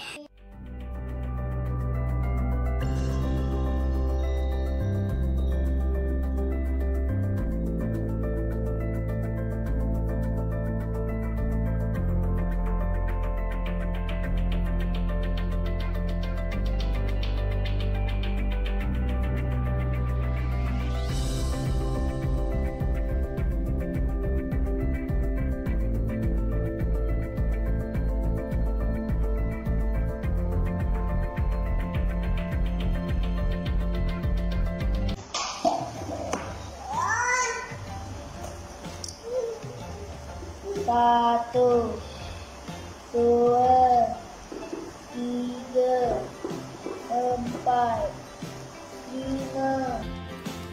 Ini nombor bulat 1 hingga 10. Stay at home. Stay jangan keluar rumah.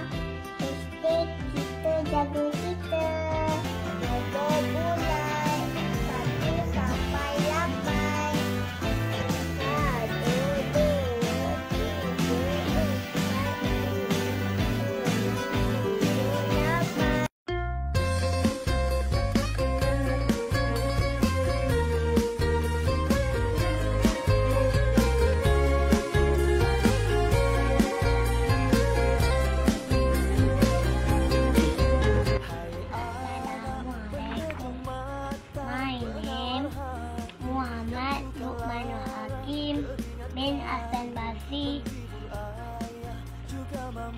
This is my bed. It is big. It is blue and yellow. Amanah buat ayah dan mama jadilah kami dalam menuju ke syurga. Hai lihat dirimu, kau mencintai Allah. Hai anak penyejuk mata, penawar hati yang duka lara.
Pandemik COVID-19 mengubah segala kelaziman kita. Ini mendorong kepada era normal baharu, termasuklah bidang pendidikan yang tertumpu kepada pembelajaran di rumah.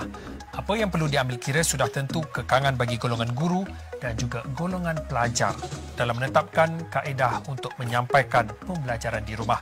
Berdasarkan kaji selidik PDP, dalam talian melibatkan lebih 670,000 ibu bapa dan kira-kira 900,000 murid sekolah di seluruh negara secara keseluruhannya.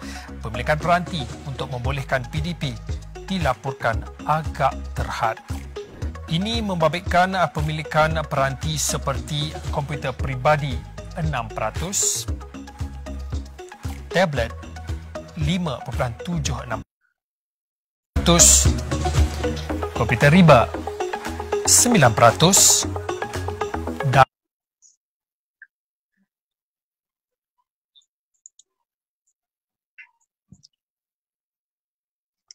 Bismillah, Alhamdulillah. Tadi kita dah dapat lihat bagaimana reaksi dan juga kegembiraan anak-anak daripada PASTI, daripada SLITI dan daripada SMITI, sekolah menengah, sekolah rendah dan juga peringkat PASTI kita yang menunjukkan pelbagai hasil kerja mereka sepanjang tempoh PKP. Baik, tapi kita ada sedikit masalah teknikal dengan Prof. Rizwan. Baik, bagi meneruskan sesi pusingan ketiga kita ni, kita akan mula dengan soalan. Ada beberapa soalan yang saya lihat ada redundant.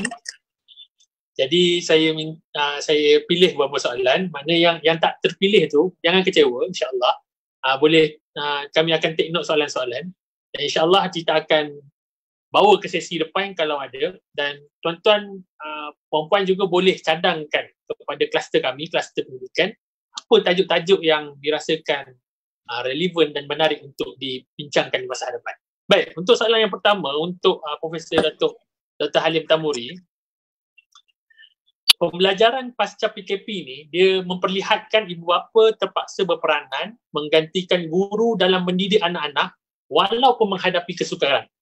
Sehinggakan lahir kebimbangan bahawa ibu bapa sendiri stres sebab dia tak ada ilmu pedagogi dan sebagainya untuk mengajar anak-anak mereka. Tambahan pula, waktu mengajar tu mereka kena bekerja, work for home. Saya boleh bayangkan bagaimana dia punya kehuru-haraan itu dengan anak, dengan kerja lagi. Jadi apakah nasihat dan pandangan Profesor Datuk? Ini soalan ni soalan mempower ni kan. Sebab gini, sebab selama ni kalau kita perhatikan parent ni dia banyak serah kepada sekolah kan. Semua tak kat cikgu pagi hantar sampai ke petang cikgu buat.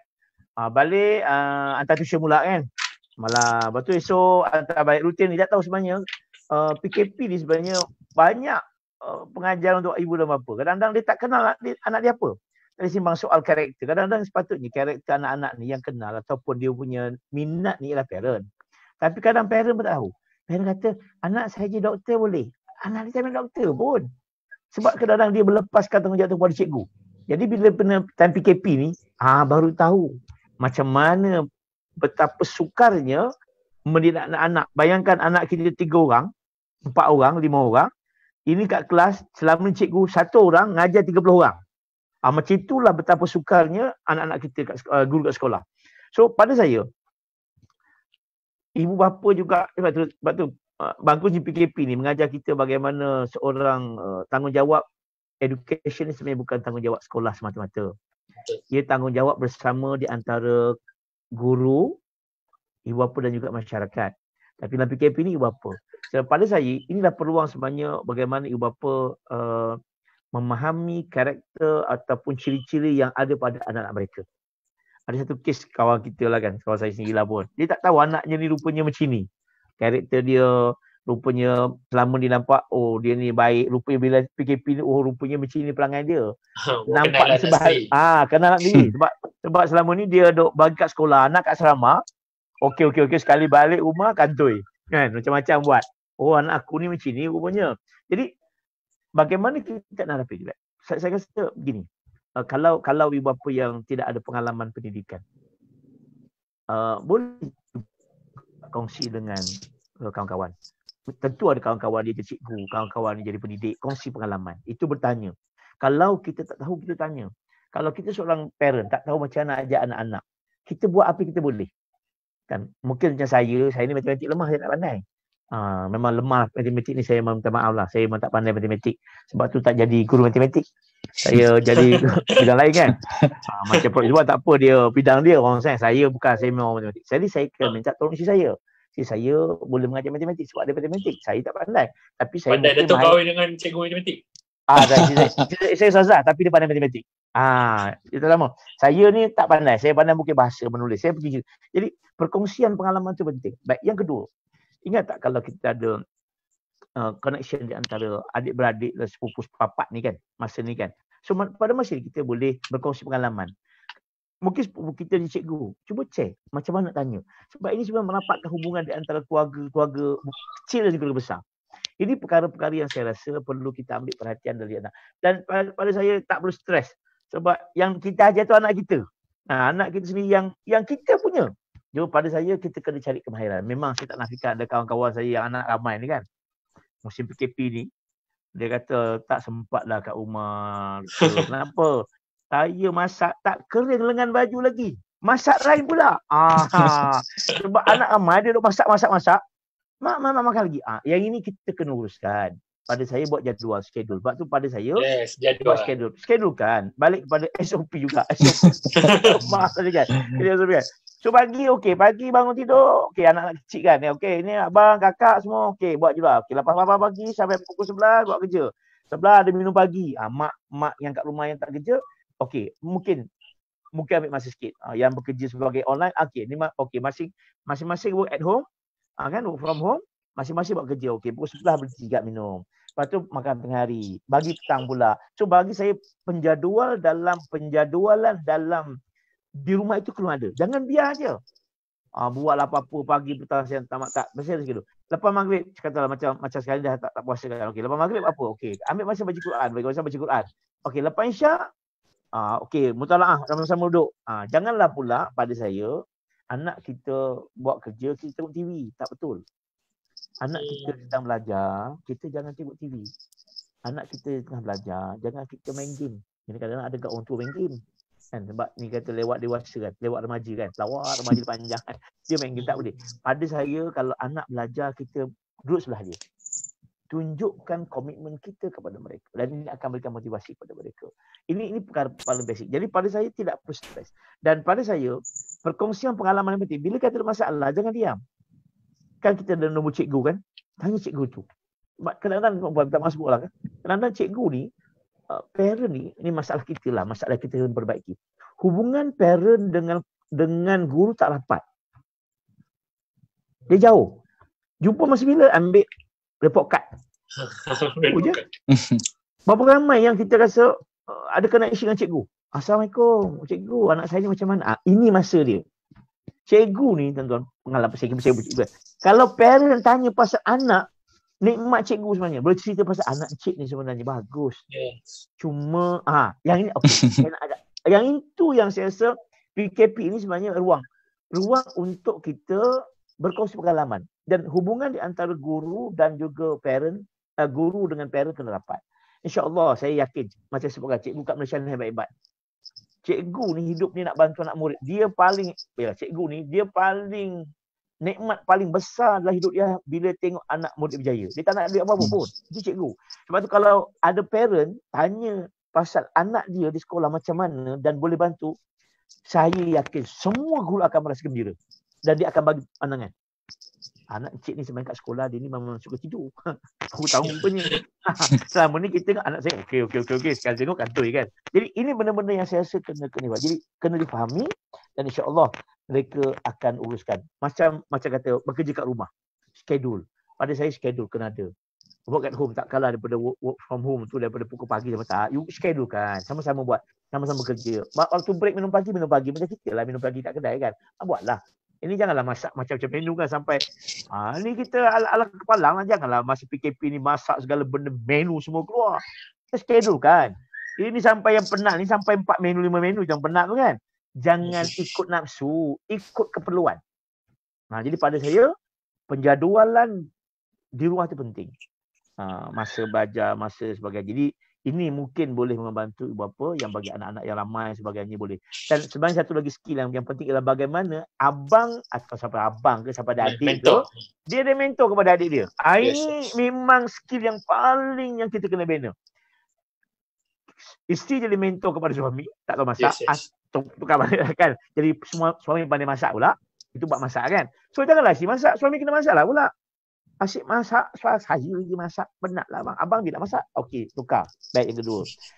Ada pula parent, okey, cuba balik konteks. So, adik-adik bantu dengan abang. Abang tolong adik, adik tolong abang tolong kakak. Ini akan menjadikan hubungan keluarga dalam zaman PKP ni suatu yang bagi saya kalau kita tengok positif, sebenarnya bagus sangat untuk sebuah keluarga yang mana akhirnya mereka akan menjadi satu keluarga yang bahagia. Bayangkan lepas belajar sembahyang berjemaah pula, lepas tu ngaji Allah. Ini satu nikmat yang saya rasa pada saya, ya Allah berikan kepada kita. InsyaAllah kat Malaysia ni PKP ni makan lagi. Dan kepada saya lah. Itu ya saya perkongsian macam rumah ada bilik. Apa kalau macam yang rumah yang kata tak ada bilik tadi kan macam sebenarnya. Macam mana? Itu dia kata macam mana kita nak toleransi antara adik-beradik tu, parent kena uruskan. Ada yang kena korban, kena bagi sebagainya. Sebenarnya ini satu kemahiran yang cukup besar kepada ibu bapa. InsyaAllah bila kita bangun malam tahajud, insyaAllah Allah akan memudahkan kita. Stres ni, dia ingat Allah dia akan dipermudahkan. Allah Allah, ini pandangan saya. Terima kasih Datuk Dr. Haji Namuri. Dua perkara. Pertama, SOP di rumah juga mesti jelas. Bukan di kelas saja, SOP di rumah juga jelas. Yang kedua, mentoring antara suami isteri, abang kepada adik dan sebagainya. Baik, untuk soalan seterusnya, tadi soalan ucapan terima kasih juga kepada akhi Salman Ismail yang membawakan soalan tadi. Seterusnya soalan daripada Hanifah Izin. Okey. Dalam satu laporan, Menteri Kanan Pendidikan Dr. Aziz Jidin menyatakan bahawa 36.9% daripada saiz sampel 900,000 orang murid mempunyai kekangan akses kelas dalam talian ini. Bagaimanakah masalah kekangan akses dalam talian ini dapat diatasi pada khidmat Prof? Bagaimana pula murid-murid di kawasan pedalaman, Sabah Sarawak terutamanya, dan juga kampung-kampung? Silakan.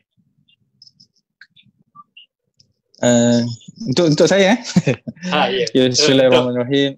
Sebab saya tukar daripada laptop kepada telefon pula tadi, laptop ada problem. So dia kena cepat lah untuk tukar tu. Okey, tu yang background pun. Background baru. Bila masuk telefon dia kreatif sikit lah. Saya nak buat tadi dia. Okey, so balik pada soalan tadi, sebenarnya bila akses, ini lah, itu masalah kita sebenarnya akses kepada pendidikan kita ni sejak beberapa rancangan Malaysia ni sebenarnya memang kita akui Sabah dan Sarawak khususnya agak ketinggalan lah, especially kawasan pedalaman. So tapi dalam konteks sekarang COVID-19 sekarang akses kepada pendidikan adalah akses kepada pembelajaran dalam talian ataupun dalam online. So macam mana kita nak mengatasi masalah ni? Macam contohnya kita baru ni viral, Uniza katakan ada bagi laptop pada pelajar dia kan, bagi 1,500 untuk beli laptop, ada beli data SIM untuk pelajar dia. Dan sebenarnya untuk pengetahuan semua, kalau siapa yang masih ingat, sebenarnya pakej prihatin di bawah kerajaan hari ni, salah satu pakejnya ialah data 1 GB setiap hari. So kalau siapa yang perasan, siapa yang menggunakan data internet, memang akan dapat setiap hari 1 GB data internet, so selama tempoh PKP lah. So itu satu yang diberikan oleh Kementerian Pendidikan melalui Kerajaan Malaysia lah. And then yang kedua, kalau tak ada duit ataupun bantuan kewangan dan sebagainya, yang itu kita boleh gunakan pusat kegiatan guru yang berhampiran. So sebenarnya setiap satu daerah akan ada pusat kegiatan guru dan sebagainya. So kalau kata untuk cikgu ke, untuk pelajar, untuk murid, dia orang boleh gunakan pusat kegiatan guru yang berhampiran. And then kalau universiti, apa yang kita buat ialah kita berbincang dengan semua universiti awam untuk menggunakan kemudahan di universiti terdekat dengan tempat duduk pelajar. Contohnya pelajar UBSI yang berada di Johor, kalau dia dekat di JB, dia mungkin boleh pergi ke UTM untuk menggunakan makmal komputer di UTM untuk akses subjek-subjek yang tertentu ataupun download dan sebagainya, bahan-bahan ataupun melalui kelas online pada masa yang telah ditetapkan tu di universiti di Johor. So maksudnya ada beberapa alternatif. And then yang kedua, selain daripada bantuan daripada kerajaan, sebenarnya ibu bapa kena berkorban sedikit lah untuk memberi data. So kalau kata ibu bapa memang tidak mampu, pilihan yang ketiga lepas kita buat ni analisis ialah menggunakan SMS. Yang ini ialah saya rasa semua orang memang akan ada talian telefon. So kalau tak ada talian telefon dengan data internet, so dia hanya boleh menggunakan SMS saja. So SMS kita hanya bagi limited lah. Maksudnya kita hanya bagi tugasan-tugasan tertentu. Mungkin cikgu bagi arahan tugasan, apa dia punya maklumat-maklumat tu melalui SMS. Dan pelajar gunakan buku kerja, buku latihan, buku teks dan sebagainya untuk rujuk lah.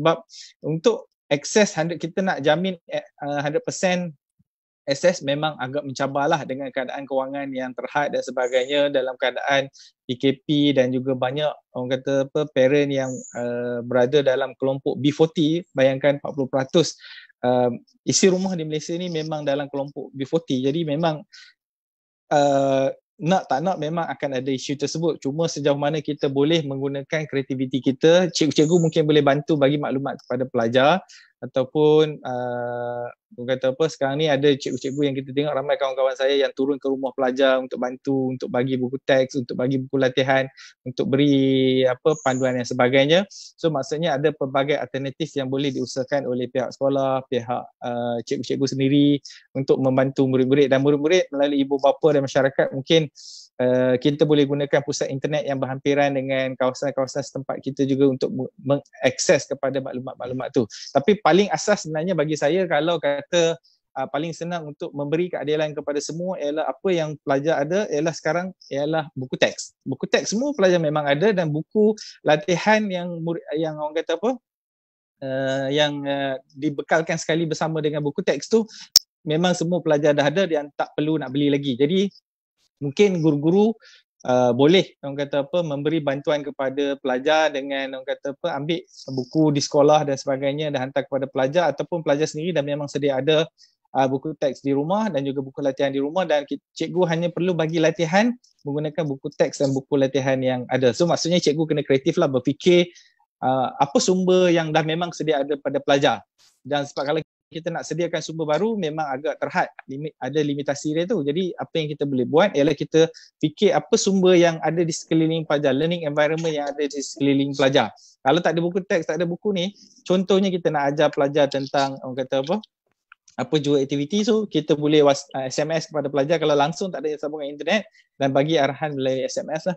Jadi itu buat masa ni. Terima kasih. Terima kasih diucapkan kepada Profesor Madya Dr. Rizwan Encik Ros di atas jawapan yang mantap. Perkara mengenai memaksimumkan learning environment kita tu menarik tau. Maknanya apa yang ada di sekitar murid juga kita perlu beri perhatian dan tidak bergantung sepenuhnya kepada gadget-gadget ni. Baik. Untuk tuan-tuan, puan-puan sekalian, kita ada 10 minit lagi untuk kesimpulan akhir, insyaAllah. Sebelum tu, izinkan saya memperkenalkan kita ada 11 kluster dalam JPRO, Jabatan Profesional Muda, yang menjadi tulang belakang kepada JPRO, dan disalurkan kluster-kluster ni menurut profession masing-masing.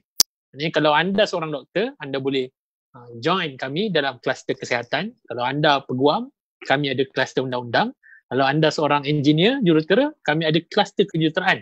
Dan semestinya kalau anda seorang guru, kita ada kluster pendidikan, ada kluster ekonomi, kluster pendidikan Islam dan sebagainya. Jadi kami boleh bantu untuk channel semua. Dan sebagai kesimpulan akhir, terdapat banyak gesaan, maknanya ada minta keresahan daripada pelbagai pihak mengenai kelas dalam talian ni kepada kerajaan, kepada KPM khususnya, seperti sekolah perlu buka balik secepat mungkin, ataupun wujudkan SOP yang lebih jelas dan tersusun, dan ada juga minta penangguhan sesi persekolahan sehingga 2021. Apakah saranan atau cadangan penambahbaikan polisi yang Prof. Datuk Dr. Halim dan Prof. Madya Rizwan ingin kongsikan?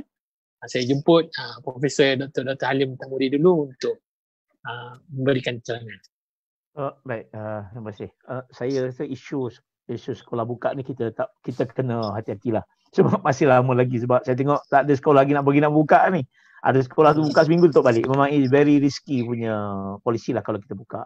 Jadi apa yang ada sekarang ni, kita terpaksa macam kalau cadangkan lah mana kelas exam masuk dulu. Itu proses awal lah. Jadi keutamaan kepada yang akan menuju peperiksaan, dipanggil peperiksaan pertama SPM dan juga STPM. Itu dua SPM, SSTM ni yang itu yang memang yang akan menjalurkan anak kita ke mana. Bagi peperiksaan lain jangan bimbang. Ibu bapa dan tuan-tuan UPSR, PMR ni semua peperiksaan tambahan yang kita dah tak ada dah. Ini saya cukup lega ni yang saya dan rakan-rakan perjuangkan supaya menghapuskan peperiksaan peringkat bawah supaya tidak exam oriented dan balik kepada PBS. Ini memang satu nikmat yang paling besar kepada kita lah bagi saya seorang orang pendidikan. Dia memang kalau boleh exam ni tak nak penatlah exam kan. Bayangkanlah dah lah periksa tidak harikan. Sampai stres tau. Anak ni kisah hidup kita akhirnya exam oriented. Macam saya tarik dengan pandangan daripada Menteri Pendidikan, Menteri Kanan Pendidikan yang menyebutkan bahawa kita nak cari ilmu, bukan nak cari peperiksaan. Sebab tu kalau istilahnya, ilmu kita ni belajar bukan untuk menguji. Ujian itu untuk belajar. Tapi sekarang kita belajar itu untuk ujian. Dah tak betul dah. Kita belajar untuk ujian, which is totally wrong. Sebenarnya ujian itu untuk kita belajar. Tapi nature sekarang kita macam nak 9 sebabnya kita kalau boleh insya-Allah step by step bila budaya exam ni yang ekstrim lampau, yang ekstrimnya exam budaya hilang, maka tak timbul lagi soal benda-benda yang dipanggil ABC bahagian yang menjadi priority, tapi knowledge. So bila knowledge berlaku, so tak timbul lagi tentang belajar di mana. Orang belum belajar di mana-mana.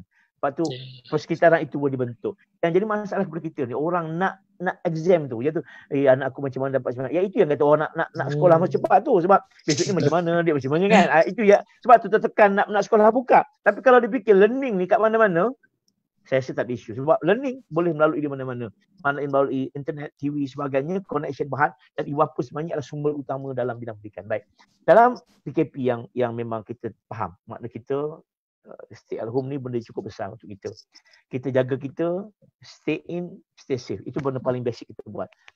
Saudara, kita ini sejarah hidup kita. Tidak pernah berlaku lagi dalam sejarah kita berlaku sebegini. Saya mohon kepada ibu bapa, korbankanlah masa kita untuk gunakan didik anak-anak yang ada pada masa ini untuk pendidikan. Ini bukan benda yang kita minta, benda yang di luar jangkaan kita.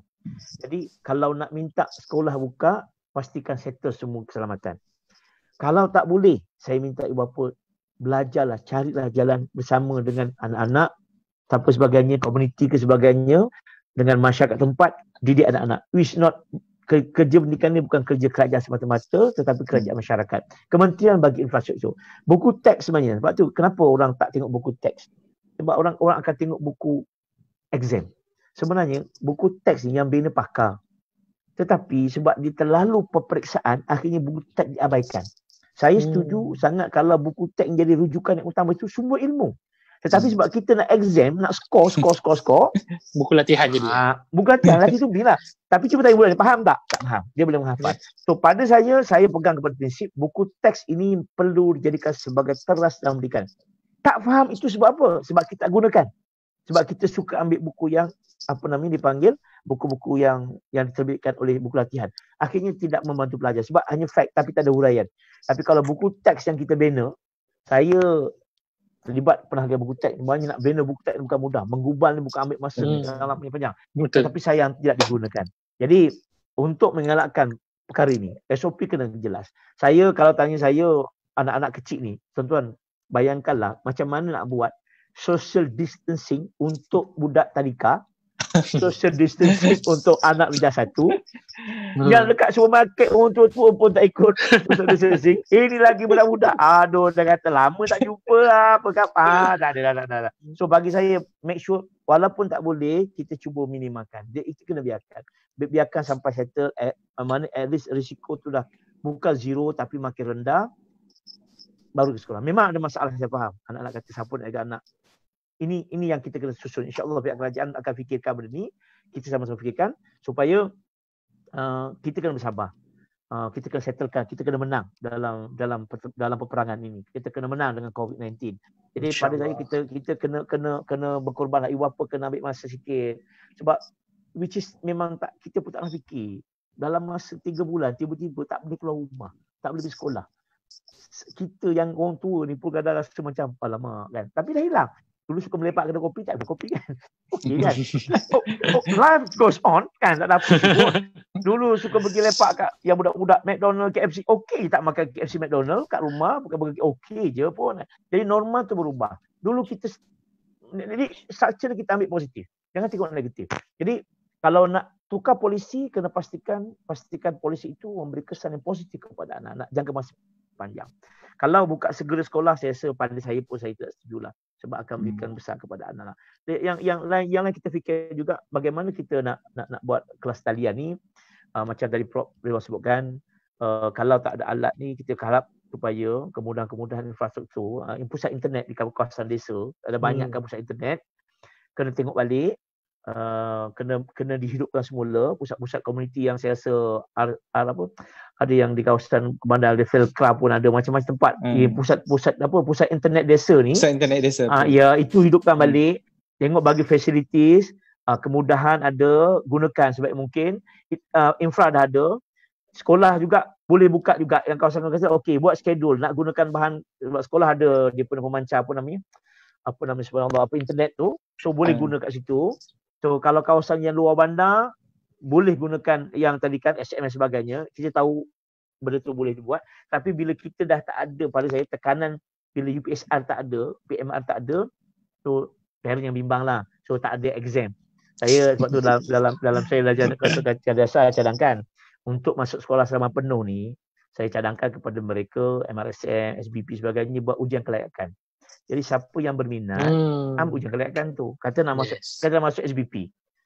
Tak semua orang nak masuk asrama. Ada orang prefer rumah. Tapi one kita force budak ambil EPSR, stres untuk dia. Sedangkan dia tak perlu benda sebut. Dia nak sekolah depan rumah tu je kan. Dia nak suruh parent anak.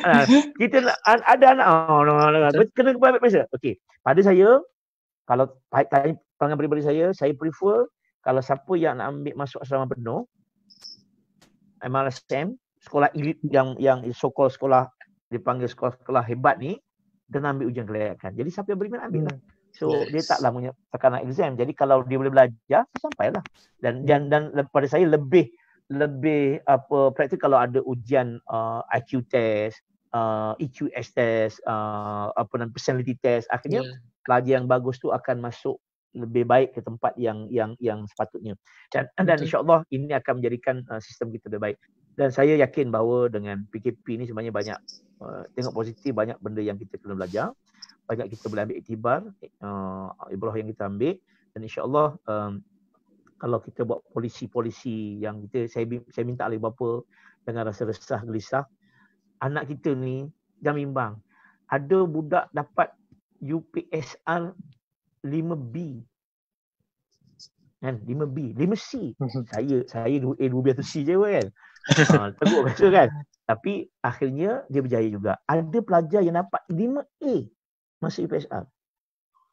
11A semasa mungkin STPM, tapi belum tentu berjaya. Sebab kejayaan anak-anak ini bukan diukur dari peperiksaan, tapi bagaimana dia jadi manusia yang hebat, kemenjadian manusia itu yang kelebihan. Jadi ibu bapa kena fikir bukan exam, bukan universiti, tetapi bagaimana untuk melahirkan apa yang dipanggil manusia yang menjadi. Kalau orang Jawa cakap, ni orang Jawa kan, dia kata orang Jawa apa? Dia simpan ke jati wong.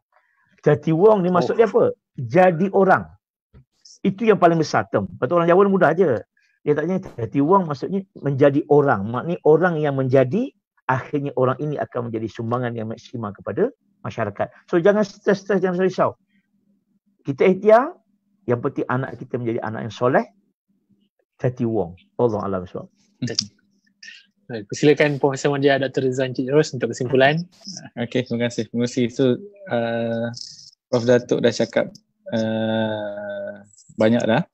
So saya akan cakap secara ringkas. Saya bagi satu situasi lah pasal pembentukan polisi ni. So bila dekat sekolah anak saya ada satu kes pelajar dia punya positif COVID-19. Apa yang berlaku ialah satu kelas kena pergi check di PUI dan PUS. So bayangkan kalau satu sekolah buka, bayangkan satu sekolah kena pergi check dan berapa banyak lagi kita punya frontliner yang nak kena bertugas untuk memastikan kesejahteraan hidup. So buat masa ni kita biarkan kita punya COVID-19 ni reda dan kita make sure keadaan terkawal. SOP saya rasa memang kementerian mungkin dah siapkan, Kementerian Pendidikan dah siapkan SOP dengan jelas. Cuma mungkin isu yang berlaku di sebalik kenapa ibu bapa minta sekolah buka tu ialah cabaran nak jaga anak di rumah. Bayangkan ibu bapa jaga anak 5 orang kat rumah, 6 orang ke 3 orang ke, dah mencabar. Cikgu-cikgu nak kawal lagi nanti kalau kementerian kata satu kelas 17 orang. Bayangkan sekolah mungkin kena jadi 2-3 sesi tu. Sebab sekarang satu kelas mungkin 30 ke 40 orang. Jadi maksudnya mekanisme SOP di sekolah itu mungkin agak sukar dikawal. Jadi untuk mengelakkan mudarat yang lebih besar, mudarat yang lebih kecil ialah kita belajar secara tidak formal di rumah. Sebab sekarang konsep homeschooling saya rasa semua banyak ibu bapa yang dah terima konsep homeschooling di mana kita belajar di rumah. Sebenarnya belajar di rumah ni bukan nampak matematik tu sebagai matematik. Kalau contohnya kita suruh ambil 5 biji bawang, 2 biji bawang kita masak, 3 biji bawang kita simpan balik. Itu dah konsep matematik tapi secara tidak langsung lah. Jadi sebenarnya pembelajaran tidak formal sebenarnya boleh orang kata apa dilakukan di rumah. Di sekolah ni pembelajaran dia ikut subjek, struktur, kurikulum yang orang kata apa yang jelas. Cuma di rumah tu kita tak nampak macam seolah-olah pembelajaran tapi sebenarnya setiap benda yang berlaku tu, anak kita jatuh berdarah pun satu proses pembelajaran. Dan Jepun macam contohnya tadika, dia memang ajar anak dia untuk jatuh sebab daripada jatuh dia belajar untuk bangun balik. Macam mana untuk rawat luka dan sebagainya, bangun balik dan tidak kecewa dengan kejatuhan tersebut. So maksudnya itu adalah satu proses pembelajaran. Jadi jangan ingat walaupun kita di rumah tak boleh belajar, tak nampak matematik, sains, biologi, kimia, fizik dan sebagainya, tapi ilmu itu sebenarnya boleh dipraktiskan secara tidak langsung sejauh mana kreativiti pelajar dan juga ni. Sebab anak saya contohnya bila PKP ni dia tengok YouTube macam-macam ilmu yang dia share dengan kami. Yang saya pun tak sempat nak tengok YouTube banyak tapi anak-anak dia orang rajin explore macam-macam ilmu lah yang dia sharekan dengan kami. Cuma dari segi tadi saya mungkin nak kongsi sikit pasal ilmu kemahiran melibatkan TV tu akan ada isu juga dari segi penggunaan makmal dan jenis, tapi sejauh mana guru-guru kreatif macam tadi saya kata boleh gunakan apa juga kegunaan peralatan di rumah untuk melaksanakan amali secara tidak langsung lah. Tapi kalau melibatkan mesin-mesin yang hebat, high-end, CNC dan sebagainya, itu terpaksa menggunakan bengkel. Dan Alhamdulillah Kementerian Pengajian Tinggi pun dah bagi kebenaran untuk institusi TVET bagi pelajar balik untuk melaksanakan amali. Tapi untuk keseluruhan bagi pelajar murid-murid di sekolah di seluruh Malaysia, jadi kita harus ikut nasihat kementerian bagi menjaga maslahat yang lebih besar lah. Sebab kalau sekali seorang kena memang akan menjadi orang kata apa isu besar lah. Sebab dia Kementerian Kesihatan Malaysia dia memang akan siasat PUI dan PUS. Jadi semua orang maksudnya kalau satu sekolah kena pergi cek tak mampu kementerian nak cover nak handle semua kes yang berlaku. Jadi saya rasa itu saja. Wallahualam. Terima kasih Profesor Madya Dr. Rizwan Encik Ros. Kita tutup kita punya perbincangan hari ini dengan soalan daripada kita punya tajuk. Prof Datuk Dr. Halim, kelas dalam talian, guru kurang mahir atau pelajar tidak komited? Pada saya, guru tidak komited. Pelajar tidak komited. Okay, guru komited, pelajar tidak komited. Baik. Untuk Profesor Madya Dr. Rizwan Encik Ros? Saya seimbang lah. Ada guru yang tak committed, ada pelajar yang tak ni untuk jawapan selamat lah tu kan. So maksudnya ada balance lah. Sebab memang ada isu di mana pengetua komplain guru tak committed, ada isu pelajar tak committed. Tapi peranan semua pihak insyaAllah akan menjadikan pembelajaran proses PDPC itu berjalan dengan lancar insyaAllah untuk ilmu. Baik, ribuan ucapan terima kasih daripada kami pihak JPRO, Kluster Pendidikan, kepada kedua-dua panel yang sudi meluangkan masa dan berkongsi pandangan. Penghargaan juga kami tujukan kepada para penonton kami yang ada tanya soalan, yang boleh komen, yang bagi like, bagi share. Jangan lupa untuk love, like, share dan juga like page JPRO kami. Dan kami minta maaf kalau ada salah kata, terguris bicara. Wabillahi taufiq wa hidayah. Wassalamualaikum warahmatullahi wabarakatuh. Terima kasih Prof. Waalaikumsalam. Okay, terima kasih banyak. Jumpa lagi insya-Allah. Ya. Okey. Assalamualaikum. Salam.